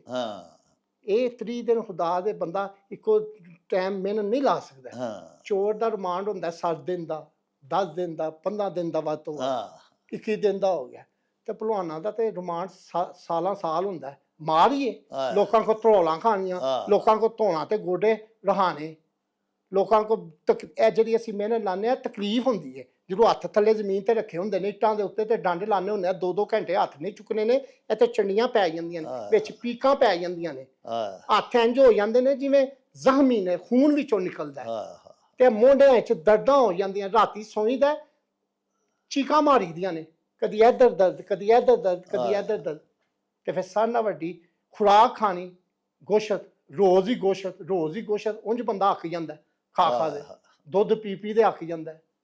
ਬੜੀ ਮਿਹਨਤ ਹੈ। ਉਹ ਜਿਹੜਾ ਕੋਚ ਜਿਹਨੇ ਆਪਣੇ ਹੱਥੀਂ ਕੀਤੀ ਹੈ, ਹੈਗਾ ਸਿੰਸੀਅਰ ਹੈ, ਹੈਗਾ ਮੁਖਲਸ ਹੈ, ਆਪਣੇ ਖਿਲਾੜੀ ਦੀ, ਆਪਣੇ ਸ਼ਾਗਿਰਦ ਦੀ ਤਬੀਅਤ ਸਮਝਦਾ, ਉਹ ਕੋਚ ਸਹੀ ਹੈ। ਕੋਈ ਮਿਆਰ ਪੜ੍ਹਾਈ ਲਿਖੀ ਨਹੀਂ ਹੈ, ਪੜ੍ਹਾਈ ਲਾਈ ਨਹੀਂ। ਤੇ ਜੇ ਪੜ੍ਹਾਈ ਦਾ ਹੀ ਮਿਆਰ ਰੱਖਣਾ ਜੇ ਕੋਚਿੰਗ ਦਾ, ਤੇ ਫਿਰ ਕੋਈ DC ਨੂੰ ਕੋਚ ਲਾ ਦਿਓ, ਕਮਿਸ਼ਨਰ ਸਾਹਿਬ ਨੂੰ ਲਾ ਦਿਓ, ਕੋਈ ਬਿਊਰੋਕਰੇਟ ਕਿਸੇ ਨੂੰ ਕੋਚ ਲਾ ਦਿਓ, ਵੱਡੇ ਪ੍ਰੋਫੈਸਰ ਪ੍ਰਿੰਸੀਪਲ ਨੂੰ ਲਾ ਦਿਓ, ਪ੍ਰਿੰਸੀਪਲ ਨੂੰ ਕੋਚ ਲਾ ਦਿਓ। ਅਸਲ ਗੱਲ ਤੁਹਾਡੀ ਸੋਨੇ ਦੀ ਗੱਲ ਹੈ ਕਿ ਸਭ ਤੋਂ ਇੱਕ ਬਹੁਤ ਪੜ੍ਹਿਆ ਲਿਖਿਆ ਲੇਕਿਨ ਨਾ ਉਹ ਮੁਖਲਸ ਹੈ, ਨਾ ਉਹ ਫਨੇ ਪਹਿਲਵਾਨੀ ਦੇ ਆਦਾਬ ਜਾਣਦਾ ਹੈ, ਨਾ ਉਹਨੂੰ ਦਾਓ ਪੇਚ ਦਾ ਪਤਾ ਹੈ, ਨਾ ਉਹ ਥੱਲੇ ਵੇਖੋ ਜੀ ਪ੍ਰੈਕਟੀਕਲ ਕਰਾਉਣਾ ਹੈ, ਆਪ ਵਿੱਚ ਉਤਰ ਕੇ ਖਾੜੇ ਦੇ ਉਹਨੂੰ ਦੱਸ ਹੀ ਨਹੀਂ ਸਕਦਾ ਦਾਓ ਪੇਜ, ਤੇ ਸਿਰਫ ਤਾਲੀਮ ਲੈ ਕੇ ਹੀ ਖਲੋਤਾ ਹੈ, ਤੇ ਉਹ ਤੇ ਕਿਸੇ ਕਿਸਮ ਦਾ ਕੋਚ ਨਹੀਂ ਨਹੀਂ। ਭਲਵਾਨ ਇੱਕ ਜਿਹਨੇ ਭਲਵਾਨੀ ਕੀਤੀ ਹੈ, ਵੱਡੇ ਭਲਵਾਨ ਨੇ 5-7 ਭਲਵਾਨ ਨੇ, ਚਲੋ ਜਿਹੜੇ ਦੇਸੀ ਕੁਸ਼ਤੀ ਵੀ ਖੁੱਲੇ ਹੋਏ ਨੇ ਤੇ ਗੱਦੇ ਦੀ ਵੀ ਕੁਸ਼ਤੀ ਖੁੱਲੇ ਹੋਏ ਨੇ, ਸਾਰਿਆਂ ਦੀ ਨਜ਼ਰਾਂ ਵਿੱਚ ਨੇ, ਸਾਰਿਆਂ ਕੋਲ ਜੋ ਕੁਛ ਹੈਗਾ ਪਤਾ ਹੈ ਉਹਨਾਂ ਨੂੰ। ਪਤਾ ਹੈ ਉਹ ਤੁਸੀਂ ਜੇ ਸਮਝਦੇ ਹੋ ਕਿ ਪੜ੍ਹਾਈ ਦਾ ਵੀ ਵਿੱਚ ਉੱਥੇ ਬਾਹਰਲੇ ਮੁਲਕਾਂ ਜਾਣਾ ਹੁੰਦਾ, ਪੜ੍ਹੇ ਨਾਲ ਉਹਨਾਂ ਨੂੰ ਵੀ ਰੱਖ ਲਵੋ, ਪੜ੍ਹੇ ਸਰ, ਲਿਖੇ ਨੂੰ ਬਾਹਰਲੇ ਨਾਲ ਮੁਲਕ ਰੱਖੋ। ਜਾਣਾ ਹੈ ਭਲਵਾਨ ਜੀ, ਉੱਥੇ ਤੇ ਟਰਾਂਸਲੇਟਰ ਵੀ ਮਿਲ ਸਕਦਾ ਹੈ ਨਾ। ਉਹ ਨਹੀਂ, ਚਲੋ ਉਹਨੂੰ ਸਮਝੋ ਜਿਹੜਾ ਪੜ੍ਹਿਆ ਲਿਖਿਆ ਹੋਵੇ ਉਹਨੂੰ ਨਾਲ ਉਹ ਰੱਖ ਲਓ, ਹਾਂ। ਉਹ ਨਾ ਟੁੱਜੇ ਉਹਨਾਂ ਉਹ ਪਰ ਜੇ- ਟਰਾਂਸਲੇਟਰ ਦੇ ਤੌਰ ਤੇ ਤੌਰ ਤੇ ਕੰਮ ਕਰੇਗਾ। ਕੋਚ ਤੇ ਲਾਣਾ ਚਾਹੀਦਾ ਇਹਨਾਂ ਨੂੰ, ਬਸ਼ੀਰ ਭੋਲੇ ਭਾਲੇ ਵਰਗੇ ਬੰਦੇ ਨੂੰ, ਜਿਹੜਾ ਰੁਸਤਮੇ ਏਸ਼ੀਆ, ਰੁਸਤਮੇ ਪਾਕਿਸਤਾਨ, ਉਹ ਵੇਖੋ ਉਹਨਾਂ ਦੇ ਕੋਲ ਕਿਹੜਾ ਟਾਈਟਲ ਨਹੀਂ, ਬਿਲਕੁਲ। ਉਹਨੂੰ ਪਿਛਾਂ ਸੁੱਟ ਛੱਡਿਆ ਹੈ। ਤੇ ਫਿਰ ਉਹ ਗੱਦੇ ਦਾ ਵੀ 골ਡ ਮੈਡਲਿਸਟ Gold medalist ਉਹਨੇ ਲਏ ਨੇ, ਮੈਡਲ ਲਏ ਨੇ, ਬੜਾ ਅੱਛਾ ਭਲਵਾਨ। ਬੜਾ ਅੱਛਾ ਜੀ, ਗੱਦੇ ਤੇ ਹੀ ਤੇ ਉਹ ਭਰਤੀ ਹੋਇਆ। ਅੱਜ ਕੱਲ ਦੇ ਦੌਰ ਵਿੱਚ ਹਾਂ ਉਹ ਬੜਾ ਅੱਛਾ ਭਲਵਾਨ ਹੈ, ਸਾਡੇ ਸ਼ਹਿਰ ਦੇ ਨੇ, ਉਮਰ ਨੇ, ਗੱਦੇ ਦੀਆਂ ਹਾਂ, ਕੁਸ਼ਤੀਆਂ ਹਾਂ। ਘੁਲਦੇ ਰਹੇ ਨੇ, ਹਾਂਜੀ ਇਹ ਅੱਛੇ ਨੇ ਭਲਵਾਨ ਨੇ, ਇਹ ਲਾਣਾ ਚਾਹੀਦਾ। ਪਰ ਬਾਕੀ ਜੇ ਦੇਸੀ ਕੁਸ਼ਤੀ ਦੀ ਮੇਰੇ ਆਪਣਾ ਇੱਕ ਮੇਰਾ ਜਿਹੜਾ ਜ਼ਿਹਨ ਹੈ ਕਿ ਜਿਵੇਂ ਇੰਡੀਆ ਵਿੱਚ ਗੱਦੇ ਦੀ ਅਲੱਗਾ ਫੈਡਰੇਸ਼ਨ ਹੈ, ਦੇਸੀ ਦੀ ਅਲੱਗਾ, ਦੇਸੀ ਕੁਸ਼ਤੀ ਦੀ ਦੇਣ ਵੱਡਾ ਦਿਲ ਕਰਨ, ਕਹਿ ਲੋ ਫੜੋ ਜੀ ਦੇਸੀ ਕੁਸ਼ਤੀ ਦੀ ਫੈਡਰੇਸ਼ਨ, ਤੁਸੀਂ ਚਲਾ ਦੇ ਵੇਖ ਲਓ, ਵਾਹ ਜੇ ਇਹਨਾਂ ਵਿੱਚ ਟੈਲੈਂਟ ਹੋਇਆ ਚਲਾ ਸਕੇ ਤਾਂ ਠੀਕ ਹੈ, ਤੇ ਆਪੇ ਆਵਾਮ ਕਹਿੰਦੀ ਭਾਈ ਜੀ ਲਵੋ ਤੁਸੀਂ ਵਾਪਸ, ਫੇਰ ਹਾਂ। ਵੱਡਾ ਦਿਲ ਕਰ ਦੇਣ, ਉਹਨਾਂ ਨੂੰ ਬੁਲਾਉਣ ਨਹੀਂ ਤੇ ਉਹਨਾਂ ਦੀਆਂ ਜਾਇਜ਼ ਮੁਤਾਲਬਾਤ ਸੁਣਨ, ਉਹਨਾਂ ਦੇ ਜਾਇਜ਼ ਉਹਨਾਂ ਨੂੰ ਰੱਖਣ ਨਾਲ, ਚਲੋ ਇਹ ਲੜਾਈ ਨਾਲ ਸੌਂ ਦੇਸੀ ਕੁਸ਼ਤੀ ਖਤਮ ਹੋ ਰਹੀ ਹੈ, ਬਰਬਾਦ ਹੋ ਰਹੀ ਹੈ, ਨੁਕਸਾਨ ਹੋ ਰਿਹਾ ਹੈ। ਲੋਕੀ ਸੁਣ ਰਹੇ ਨੇ, ਜਿਵੇਂ ਇੱਕ ਦੂਸਰੇ ਨੂੰ ਬੁਰਾ ਭਲਾ ਕਹਿ ਰਹੇ ਨੇ, ਅੱਛੀ ਬਾਤ ਨਹੀਂ ਹੈ। ਉਹ ਵੀ ਵੱਡੇ ਭਲਵਾਨ ਨੇ, ਉਹ ਵੀ ਮੁਹਤਰਮ ਨੇ, ਜਿਹੜੇ ਨੇ ਫੈਡਰੇਸ਼ਨ ਵਾਲੇ ਵੀ, ਚਲੋ ਆਪਸ ਨਾਲੇ ਵਿੱਚ ਸਰ ਹਰ ਗੱਲ ਦਾ ਅਖੀਰ ਜਿਹੜਾ ਉਹ ਸੁਲਹ ਹੀ ਹੋਣੀ ਹੁੰਦੀ ਹੈ ਸੁਲਹ ਨਾ, ਹੀ ਬੈਠ ਕੇ ਉਹਦਾ ਹੱਲ ਲੱਭਣਾ ਚਾਹੀਦਾ। ਬਿਲਕੁਲ। ਇਸ ਗੱਲ ਦਾ ਭਵਾਨ ਜੀ ਤੁਸੀਂ ਜਵਾਬ ਨਹੀਂ ਦਿੱਤਾ, ਆਖਰ ਵਿੱਚ ਸਾਨੂੰ ਇਹ ਵੀ ਦੱਸ ਦਿਓ ਨਾ ਵੀ ਤੁਹਾਡੀਆਂ ਨਸਲਾਂ ਜਿਹੜੀਆਂ ਨੇ ਸਾਡੇ ਪਾਕਿਸਤਾਨ ਦੇ 7 ਪੁਸ਼ਤੀਏ ਪਹਿਲਵਾਨ ਜਿਹੜੇ ਹੋਏ ਨੇ, ਅੱਗੋਂ ਉਹਨਾਂ ਦੇ ਪੁੱਤਰ ਤੁਹਾਡੇ ਬੱਚੇ ਅੱਗੋਂ ਕਿਉਂ ਨਹੀਂ ਪਹਿਲਵਾਨੀ ਕਰ ਰਹੇ? ਉਹਦੀ ਕਿਹੜੀ ਰੁਕਾਵਟ ਹੈ ਤੁਹਾਡੇ ਅੱਗੇ, ਜਿਹੜੇ ਤੁਸੀਂ ਅੱਗੋਂ ਆਪਣੇ ਬੱਚਿਆਂ ਨੂੰ ਭਲਵਾਨ ਨਹੀਂ ਬਣਾ ਰਹੇ? ਉਹ ਦੱਸੋ। ਨਹੀਂ, ਉਹਦਾ ਸਾਰਿਆਂ ਨਾਲ ਵੱਡੀ ਕਾਰ ਵੇਖ ਲਓ ਨਾ, ਬੱਚਿਆਂ ਨੂੰ ਜੋ ਭਲਵਾਨੀ ਸ਼ੁਰੂ ਕਰਾਈਏ, ਹਾਂ ਆਪਣੇ ਕਾਰੋਬਾਰ ਛੱਡੀਏ, ਆਪਣੇ ਜਿਹੜੇ ਨੇ ਕਰੀਏ, ਉਹਨਾਂ ਨੂੰ ਬੱਚਿਆਂ ਨੂੰ ਪੜ੍ਹਾਈ ਛੁਡਵਾਈਏ, ਹਾਂ ਉਹਨਾਂ ਨੂੰ ਖਾੜਿਆਂ 'ਚ ਲੈ ਦੇ ਜਾਈਏ। ਤੇ ਖਾੜੇ ਅੱਜ ਕੱਲ੍ਹ ਦੇ ਦੌਰ ਵਿੱਚ ਇੱਕ ਭਲਵਾਨ ਨੂੰ ਰੋਜ਼ ਦੀ ਜਿਹੜੀ ਖੁਰਾਕ ਹੈ ਨਾ, ਜਿਹੜੀ ਰੋਜ਼ ਦੀ ਪੂਰੀ ਤਿਆਰੀ ਵਾਸਤੇ ਜਿਹੜੀ ਖੁਰਾਕ ਹੈ, 10 ਤੋਂ 15,000 ਰੁਪਏ ਖਰਚਾ ਹੈ ਹਾਂ ਇੱਕ ਭਲਵਾਨ ਦਾ। ਉਹ ਛੱਡੀਏ, ਇੱਕ ਉਹਨੂੰ ਕਾਰੋਬਾਰ ਛੁਡਵਾਈਏ, ਆਪ ਵੀ ਛੱਡੀਏ, ਇਹ ਵੀ ਨੁਕਸਾਨ ਵੇਖ ਲਓ, ਤੇ ਫਿਰ ਉਹਨੂੰ ਭਲਵਾਨੀ ਕਰਾਈਏ ਤੇ ਅੱਗੋਂ ਦੰਗਲ ਹੀ ਨਾ ਹੋਣ। ਬੇਟੇ ਨੂੰ ਆਪਣੇ ਨੂੰ ਭਲਵਾਨੀ ਸ਼ੁਰੂ ਕਰਾਈ ਸੀ, ਉਦੋਂ ਲਾਹੌਰ ਵਿੱਚ ਆਬਦ ਨੇ ਆਪਣੇ ਬੇਟੇ ਨੂੰ ਭਲਵਾਨੀ ਸ਼ੁਰੂ ਕਰਾਈ ਸੀ। ਜੀ। ਉਹਨੇ ਨੋਕੀ ਦਾ ਸ਼ਗੀਰਦ ਪਾਇਆ, ਨੋਕੀ ਨੇ ਕਿਹਾ ਮੈਨੂੰ ਆਪਣੇ ਹਾਂ ਦੋ, ਬੱਚਾ ਜਿਹੜਾ ਉੱਥੇ ਟ੍ਰੇਨਿੰਗ ਕਰਦਾ ਸੀ ਸ਼ਹਿਰ ਵਿੱਚ, ਸਾਡੇ ਸ਼ਹਿਰ ਵਿੱਚ ਲਾਹੌਰ ਵਿੱਚ ਹੋ ਗਿਆ ਸੀ ਕਿ ਜੀ ਇਹਨਾਂ ਦੇ ਦਾਦਿਆਂ ਦੀ ਵੀ ਕੁਸ਼ਤੀ ਹੋਈ ਹੈ, ਤਾਇਆਂ ਦੀ ਵੀ ਹੋਈ ਹੈ, ਤੇ ਪਿਓਾਂ ਦੀ ਵੀ ਆਪਸ ਵਿੱਚ ਹੋਈ ਹੈ, ਤੇ ਹੁਣ ਵੇ ਦੋਵਾਂ ਦੀ ਕੁਸ਼ਤੀ ਹੋਵੇ ਤੇ ਹੁਣ ਵੇਖੋ ਕੀ ਸਵਾਦ ਆਏਗਾ। ਹਾਂ ਪਰ ਜੇ ਠੇਕੇਦਾਰ ਨਹੀਂ ਸਨ, ਦੰਗਲ ਨਹੀਂ ਹੁੰਦੇ ਨੇ, ਠੇਕੇਦਾਰ ਕਰਾਉਂਦੇ ਨੇ, ਫੈਡਰੇਸ਼ਨ ਨੂੰ ਚਾਹੀਦਾ ਸੀ ਉਦੋਂ ਇਹ ਦੋਵਾਂ ਦੀ ਕੁਸ਼ਤੀ ਪਾਉਂਦੇ, ਤੇ ਆਪੇ ਹੀ ਦੋਵਾਂ ਖਾਨਦਾਨਾਂ ਵਿੱਚੋਂ ਫਿਰ ਭਲਵਾਨੀ ਜਾਗ ਨਹੀਂ ਸੀ ਹੋਣੀ ਸੀ, ਵਿੱਚ ਇੱਕ ਨੇ ਢਾਣਾ ਸੀ, ਇੱਕ ਨੇ ਡਿੱਗਣਾ ਸੀ, ਜਾਂ ਬਰਾਬਰ ਹੋਣੀ ਸੀ, ਫਿਰ ਮੁਕਾਬਲੇ ਸ਼ੁਰੂ ਹੋ ਜਾਣੇ ਸਨ। ਤੇ ਜਿੰਨਾ ਤੱਕ ਭਲਵਾਨੀ ਇਹ ਖਾਨਦਾਨਾਂ ਦੇ ਜਿਹੜੇ ਵੱਡੇ ਵੱਡੇ ਭਲਵਾਨ ਹੋਏ ਨੇ, ਉਹਨਾਂ ਦੇ ਬੱਚੇ ਭਲਵਾਨੀ ਵਿੱਚ ਨਹੀਂ ਆਉਂਦੇ, ਨਹੀਂ ਆਉਂਦੇ, ਫਨ ਉੱਤੇ ਨਹੀਂ ਜਾ ਸਕਦਾ, ਕਿਉਂਕਿ ਆਵਾਮ ਪਸੰਦ ਕਰਦੀ ਹੈ ਕਿ ਇਹਨਾਂ ਦੇ ਵੱਡਿਆਂ ਨੇ ਕੀ ਕੀਤਾ ਹੈ, ਇਹਨਾਂ ਦੇ ਵੱਡਿਆਂ ਦੀਆਂ ਕੁਸ਼ਤੀਆਂ ਆਪਸ ਵਿੱਚ ਹੋਈਆਂ ਹਨ, ਇੰਜ ਹੋਇਆ ਸੀ। ਉਹ ਵੀ ਇਹ ਚਾਹੁੰਦੇ ਨੇ ਕਿ ਹੁਣ ਫੈਡਰੇਸ਼ਨ ਹੈ, ਜਾਂ ਜਿਹਦੇ ਕੋਲ ਇਖਤਿਆਰ ਹੈ, ਤੇ ਜਾਂ ਗੌਰਮੈਂਟ ਹੈ, ਹਾਂ ਇਹ ਗੌਰਮੈਂਟ ਕਰੇ ਜਾਂ ਫੈਡਰੇਸ਼ਨ ਕਰੇ, ਇਹਨਾਂ ਨੂੰ ਬੁਲਾਉਣ। ਫੈਡਰੇਸ਼ਨ ਨੂੰ ਵੀ ਤਾਂ ਚਾਹੀਦਾ ਨਾ ਕਿ ਪੁੱਛਣ ਯਾਦ ਐਡਾ। ਹੁਣ ਮੈਂ ਤੁਹਾਨੂੰ ਸੁਣਾਉਣਾ ਵਾ, ਪਿੱਛੇ ਜਦੋਂ ਉਹਦਾ ਦੰਗਲ ਹੋਇਆ ਸੀ ਬਿਲੂ ਸ਼ੇਖਪੁਰੀ ਦਾ ਹਾਂ ਤੇ ਹਾਮਦ ਖਾਨ ਦਾ ਰੁਸਮੇ ਪਾਕਿਸਤਾਨ ਦਾ ਕਰਾਚੀ ਵਿੱਚ, ਫੈਡਰੇਸ਼ਨ ਨੂੰ ਚਾਹੀਦਾ ਸੀ ਉੱਥੇ ਪਹਿਲਾ ਦੰਗਲ ਜਿਹੜਾ ਰੁਸਮੇ ਪਾਕਿਸਤਾਨ ਹੋਇਆ ਸੀ 1948 ਵਿੱਚ, ਯੂਨਸ ਪਹਿਲਵਾਨ 17 ਪਾਕਿਸਤਾਨ ਦਾ ਤੇ ਭੋਲੂ ਭਲਵਾਨ ਦਾ ਹੋਇਆ ਸੀ, ਉਹ ਜਗ੍ਹਾ ਤੇ ਹੋਇਆ ਸੀ ਦੰਗਲ ਜਿੱਥੇ ਇਹਨਾਂ ਨੂੰ ਤੇ ਚਾਹੀਦਾ ਸੀ ਨਾ, ਦੋਵਾਂ ਖਾਨਦਾਨਾਂ ਦੇ ਵਿੱਚੋਂ ਜਿਹੜੇ ਉਦੋਂ ਆਬਦ ਸੀ, ਐਦੋਂ ਮੈਂ ਸਾਨੂੰ ਉੱਥੇ ਬੁਲਾਉਂਦੇ, ਉੱਥੇ ਆਵਾਮ ਨੂੰ ਦੱਸਦੇ ਕਿ ਵੇਖੋ ਜੀ ਇਹਨਾਂ ਦੇ ਤਾਇਆਂ ਨੇ ਆਪਸ ਵਿੱਚ ਕੁਸ਼ਤੀ ਕੀਤੀ ਸੀ, ਲੋਕਾਂ ਨੂੰ ਪਤਾ ਲੱਗਦਾ।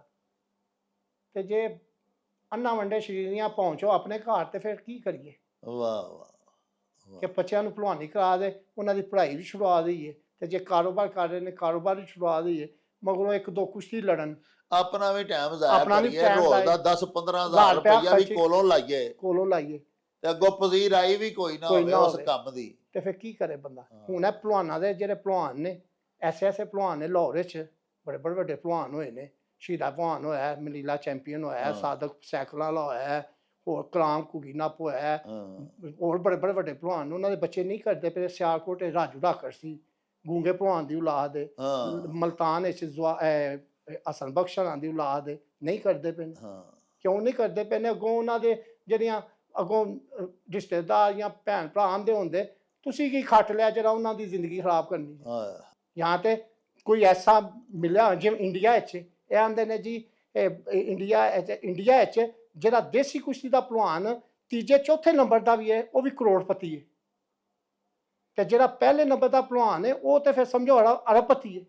ਤੇ ਸਾਡੇ ਇੱਥੇ ਜਿਹੜੇ ਭਲਵਾਨ ਨੇ ਵਿਚਾਰੇ, ਉਹਨਾਂ ਨੂੰ ਵੇਖ ਲਓ ਜਾ ਕੇ, ਤੁਸੀਂ ਮਿਲਦੇ ਵੀ ਹੋ ਤੇ ਵਿਚਾਰੇ ਕੀ ਨੇ, ਹਾਂ ਭੋਲਾ ਭਾਲਾ ਹੈ ਵਿਚਾਰਾ। 3 ਦਫਾ ਰੁਸਮੇ ਪਾਕਿਸਤਾਨ ਹੋਇਆ, 18ਵਾਂ ਸਕੇਲ ਹੈ ਉਹਦਾ। ਹਾਂ ਪਰ ਉਹਦਾ ਵੇਖ ਲਓ ਵਿਚਾਰੇ ਦਾ ਕੀ ਹੈ ਕਿ ਉਹਨੂੰ ਤੇ ਚਾਹੀਦਾ ਸੀ ਨਾ, ਗੌਰਮੈਂਟ ਜਿਹੜੀ ਹੈ, ਫੈਡਰੇਸ਼ਨ ਜਿਹੜੀ ਹੈ ਗੌਰਮੈਂਟ ਨੂੰ ਆਉਂਦੀ, ਗੌਰਮੈਂਟ ਜਿਹੜੀ ਆਪ ਉਹਨੂੰ ਕੋਈ ਜ਼ਮੀਨ ਅਲਾਟ ਕਰਦੀ, ਭਾਈ ਤੂੰ 3 ਦਫਾ। ਪਾਕਿਸਤਾਨ ਦੀ ਤਰੀਕ ਵਿੱਚ ਪਹਿਲਾ ਭਲਵਾਨ ਹੈ ਜਿਹਨੇ ਹੈਟ੍ਰਿਕ ਕੀਤੀ ਹੈ। ਹਾਂ ਇੰਨਾ ਚਿਰ 16-17 ਸਾਲ ਆਪਣੇ ਨੂੰ ਮੇਨਟੇਨ ਰੱਖਣਾ ਬੜੀ ਗੱਲ ਹੈ। ਹਾਂ ਤੇ ਉਹਨੂੰ ਵਿਚਾਰੇ ਨੂੰ ਨਹੀਂ ਕੁਛ ਮਿਲਦਾ ਵਾਹ ਤੇ ਕੀ ਅੱਗੋਂ ਕਰੇ। ਇਹ ਹੁਣ ਭੋਲੂ ਖਾਨਦਾਨ ਨੇ ਨਹੀਂ ਕਰਾਉਂਦੇ ਪਏ ਨੇ। ਉਹਦਾ ਬੱਚਾ ਉੱਥੇ ਗਿਆ, ਨੌਕਰੀ ਮਰ ਗਿਆ, ਉਹ ਵੀ ਕਾਰੋਬਾਰ ਪੈ ਗਿਆ। ਜਾਂ ਤੇ ਇੱਥੇ ਉਹਦਾ ਕੋਈ ਦੰਗਲ ਹੁੰਦਾ, ਸਾਡੇ ਨਾਲ ਹੀ ਉਹਨੇ ਘੁਲਣਾ ਸੀ ਨਾ। ਹਾਂ ਉਹਨਾਂ ਨੇ ਬਦਲਾ ਲੈਣ ਵਾਸਤੇ ਘੁਲਣਾ ਹੀ ਸੀ ਨਾ ਸਾਡੇ ਨਾਲ। ਤੇ ਜੇ ਨਾ ਕੋਈ ਦੰਗਲ ਅੱਗੋਂ ਕਰਾਉਣ, ਕੌਣ ਕਰਾਉਣ? ਫੈਡਰੇਸ਼ਨ ਕਰਾ ਸਕਦੀ ਸੀ। ਹਾਂ ਰੁਸਮੇ ਪਾਕਿਸਤਾਨ ਦਾ ਟਾਈਟਲ ਰੱਖਦੇ, ਕਰਾਓ ਜੀ ਦੰਗਲ, ਤੇ ਪੂਰੇ ਪਾਕਿਸਤਾਨ ਵਿੱਚ ਧੂਮਾਂ ਪੈ ਜਾਣੀਆਂ ਤੇ ਭਲਵਾਨੀ ਫੇਰ ਜਾਗ ਪੈਣੀ ਸੀ। ਇੰਡੀਆ ਪਾਕਿਸਤਾਨ ਦਾ ਕ੍ਰਿਕਟ ਦਾ ਮੈਚ ਹੁੰਦਾ, ਦੁਨੀਆ ਇੰਝ ਬਾਹਰ ਨਿਕਲ ਆਉਂਦੀ ਹੈ। ਲੋ ਜੀ ਪਿਆਰਿਓ, ਇਹ ਸਨ ਸਾਡੇ ਅੱਜ ਦੇ ਉਚੇਚੇ ਪ੍ਰਾਹੁਣੇ ਸ਼ਾਹਿਦ ਬਾਬਰ ਪਹਿਲਵਾਨ ਸਾਹਿਬੋ। ਇਹ ਨਾ ਸਿਰਫ ਰੁਸਤਮੇ ਪਾਕੋ ਹਿੰਦ ਨੇ, ਬਲਕਿ ਸ਼ੇਰੇ ਪੰਜਾਬ ਦਾ ਵੀ ਖਿਤਾਬ ਇਹਨਾਂ ਨੂੰ ਮਿਲਿਆ ਹੋਇਆ ਹੈ। ਔਰ 2 ਮਰਤਬਾ ਇੰਗਲੈਂਡ ਦੇ ਯਾਨੀ ਬਰਤਾਨੀਆ ਦੇ ਵੀ ਇਹ ਚੈਂਪੀਅਨ ਹੋ ਚੁੱਕੇ ਨੇ ਸਾਹਿਬੋ। ਉਹਨਾਂ ਦੇ ਦਿਲ ਦੇ ਹਾੜੇ ਤੁਸੀਂ ਸੁਣੇ, ਇੱਕ ਅਜਿਹਾ ਫਨ ਜਿਹਨੇ ਉਹਨਾਂ ਦੇ ਪੁਰਖਿਆਂ ਨੂੰ ਵੀ ਇੱਜ਼ਤ ਦਿੱਤੀ ਕਈ ਪੁਸ਼ਤਾਂ ਤੋਂ। ਔਰ ਇਹਨਾਂ ਦਾ ਵੀ ਹਵਾਲਾ ਉਹੀ ਫਨ ਨੇ। ਉਸੇ ਫਨ ਨੂੰ ਜਦੋਂ ਆਪਣੀਆਂ ਅੱਖਾਂ ਦੇ ਨਾਲ ਆਪਣੇ ਹੀ ਸਾਹਮਣੇ ਦਮ ਤੋੜਦਾ ਹੋਇਆ ਵੇਖ ਰਹੇ ਨੇ, ਤੇ ਪਿਆਰਿਓ ਇਹਨਾਂ ਦੇ ਦਿਲ ਦੇ ਵਿੱਚੋਂ ਫਿਰ ਹੜ ਹੀ ਨਾ ਨਿਕਲਣ ਤੇ ਹੋਰ ਕੀ ਨਿਕਲੇ। ਸਾਡੇ ਹੁਕਮਰਾਨਾਂ ਨੂੰ ਚਾਹੀਦਾ ਹੈ ਪਹਿਲਵਾਨ ਹੋਰਾਂ ਦੀਆਂ ਗੱਲਾਂ ਦੇ ਉੱਤੇ ਗੌਰ ਕਰਨ। ਅਸੀਂ ਵੀ ਹਰ ਰੋਜ਼ ਮੁਖਤਲਿਫ ਦੋਸਤਾਂ ਦੇ ਫਨੇ ਪਹਿਲਵਾਨੀ ਦੇ ਹਵਾਲੇ ਦੇ ਨਾਲ ਹੀ ਪ੍ਰੋਗਰਾਮ ਬਣਾ ਕੇ ਤੁਹਾਡੀ ਖਿਦਮਤ ਵਿੱਚ ਵੀ ਪੇਸ਼ ਕਰਨੇ ਆ। ਸਾਡੇ ਹੁਕਮਰਾਨ ਵੀ ਵੇਖਦੇ ਨੇ, ਉਹਨਾਂ ਤੱਕ ਅਸੀਂ ਪਹੁੰਚਾਉਂਦੇ ਵੀ ਹਾਂ। ਹੁਕਮਰਾਨਾਂ ਨੂੰ ਚਾਹੀਦਾ ਹੈ, ਜਿਵੇਂ ਭਲਵਾਨ ਹੋਰਾਂ ਮਸ਼ਵਰਾ ਦਿੱਤਾ, ਬਹੁਤ ਆਲਾ ਉਹਨਾਂ ਦੀ ਸੁਜੈਸ਼ਨ ਹੈ ਕਿ ਫੈਡਰੇਸ਼ਨ ਦੇ ਅਹੁਦੇਦਾਰਾਂ ਨੂੰ ਔਰ ਪਾਕਿਸਤਾਨ ਦੀ ਇੱਜ਼ਤ, ਪਾਕਿਸਤਾਨ ਲਈ ਕਾਬਲੇ ਫਖਰ ਜਿਹੜੇ ਸਾਡੇ ਪਹਿਲਵਾਨ ਨੇ, ਉਹਨਾਂ ਨੂੰ ਇੱਕ ਮੇਜ਼ ਦੇ ਉੱਤੇ ਬਿਠਾ ਕੇ ਉਹਨਾਂ ਦੀ ਟੇਬਲ ਟਾਕ ਕਰਵਾਉਣ। ਔਰ ਇਹ ਜਿਹੜੀ ਲੜਾਈ, ਇਹ ਮੁਨਾਕਸ਼ਾ ਜਿਹੜਾ ਆਪਸ ਦੇ ਵਿੱਚ ਤੂਲ ਫੜਦਾ ਜਾ ਰਿਹਾ ਹੈ, ਇਹਦਾ ਖਾਤਮਾ ਕੀਤਾ ਜਾਏ। ਔਰ ਫੰਨੇ ਪਹਿਲਵਾਨੀ ਦੇ ਅਰੂਜ ਦੇ ਵਾਸਤੇ, ਉਹਦੀ ਬੜੋਤਰੀ ਦੇ ਵਾਸਤੇ, ਉਹਦੇ ਫਰੋਗ ਦੇ ਵਾਸਤੇ ਸਰਕਾਰੀ ਸਿੱਤਾ ਦੇ ਉੱਤੇ ਕੁਝ ਇਕਦਾਮਾਤ ਕੀਤੇ ਜਾਣ। ਨਹੀਂ ਤੇ ਸਾਹਿਬੋ ਇਹ ਫਨ ਖਤਮ ਹੋ ਜਾਏਗਾ, ਜਿਹੜਾ ਸਾਡੇ ਵਾਸਤੇ ਬੜਾ ਹੀ ਬਾਇਸ ਇੱਜ਼ਤ ਓ ਇਫਤਖਾਰ ਹੈ। ਸਾਹਿਬੋ ਇਹਦੇ ਨਾਲ ਹੀ ਲਵਾਂਗੇ ਤੁਹਾਡੇ ਕੋਲੋਂ ਇਜਾਜ਼ਤ। ਲੈ ਆਓ ਯਾਰ ਹਵਾਲੇ ਰੱਬ ਦੇ ਤੇ ਮੇਲੇ 4 ਦਿਨਾਂ ਦੇ। ਉਸ ਦਿਨ ਈਦ ਮੁਬਾਰਕ ਹੋਸੀ, ਜਿਸ ਦਿਨ ਫੇਰ ਮਿਲਾਂਗੇ। ਰੱਬ ਰਾਖਾ ਤੇ ਅੱਲਾ ਬੇਲੀ। ਓ ਚੱਲ ਮੇਲੇ ਨੂੰ ਚਲੀਏ।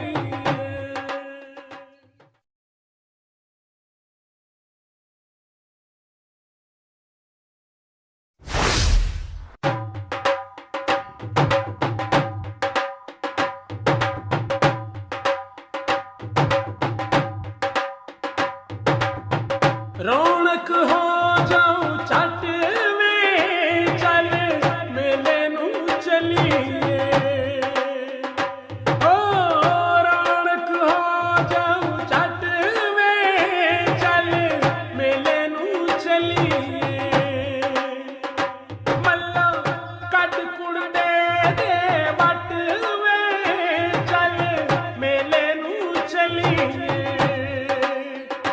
ਚੱਲ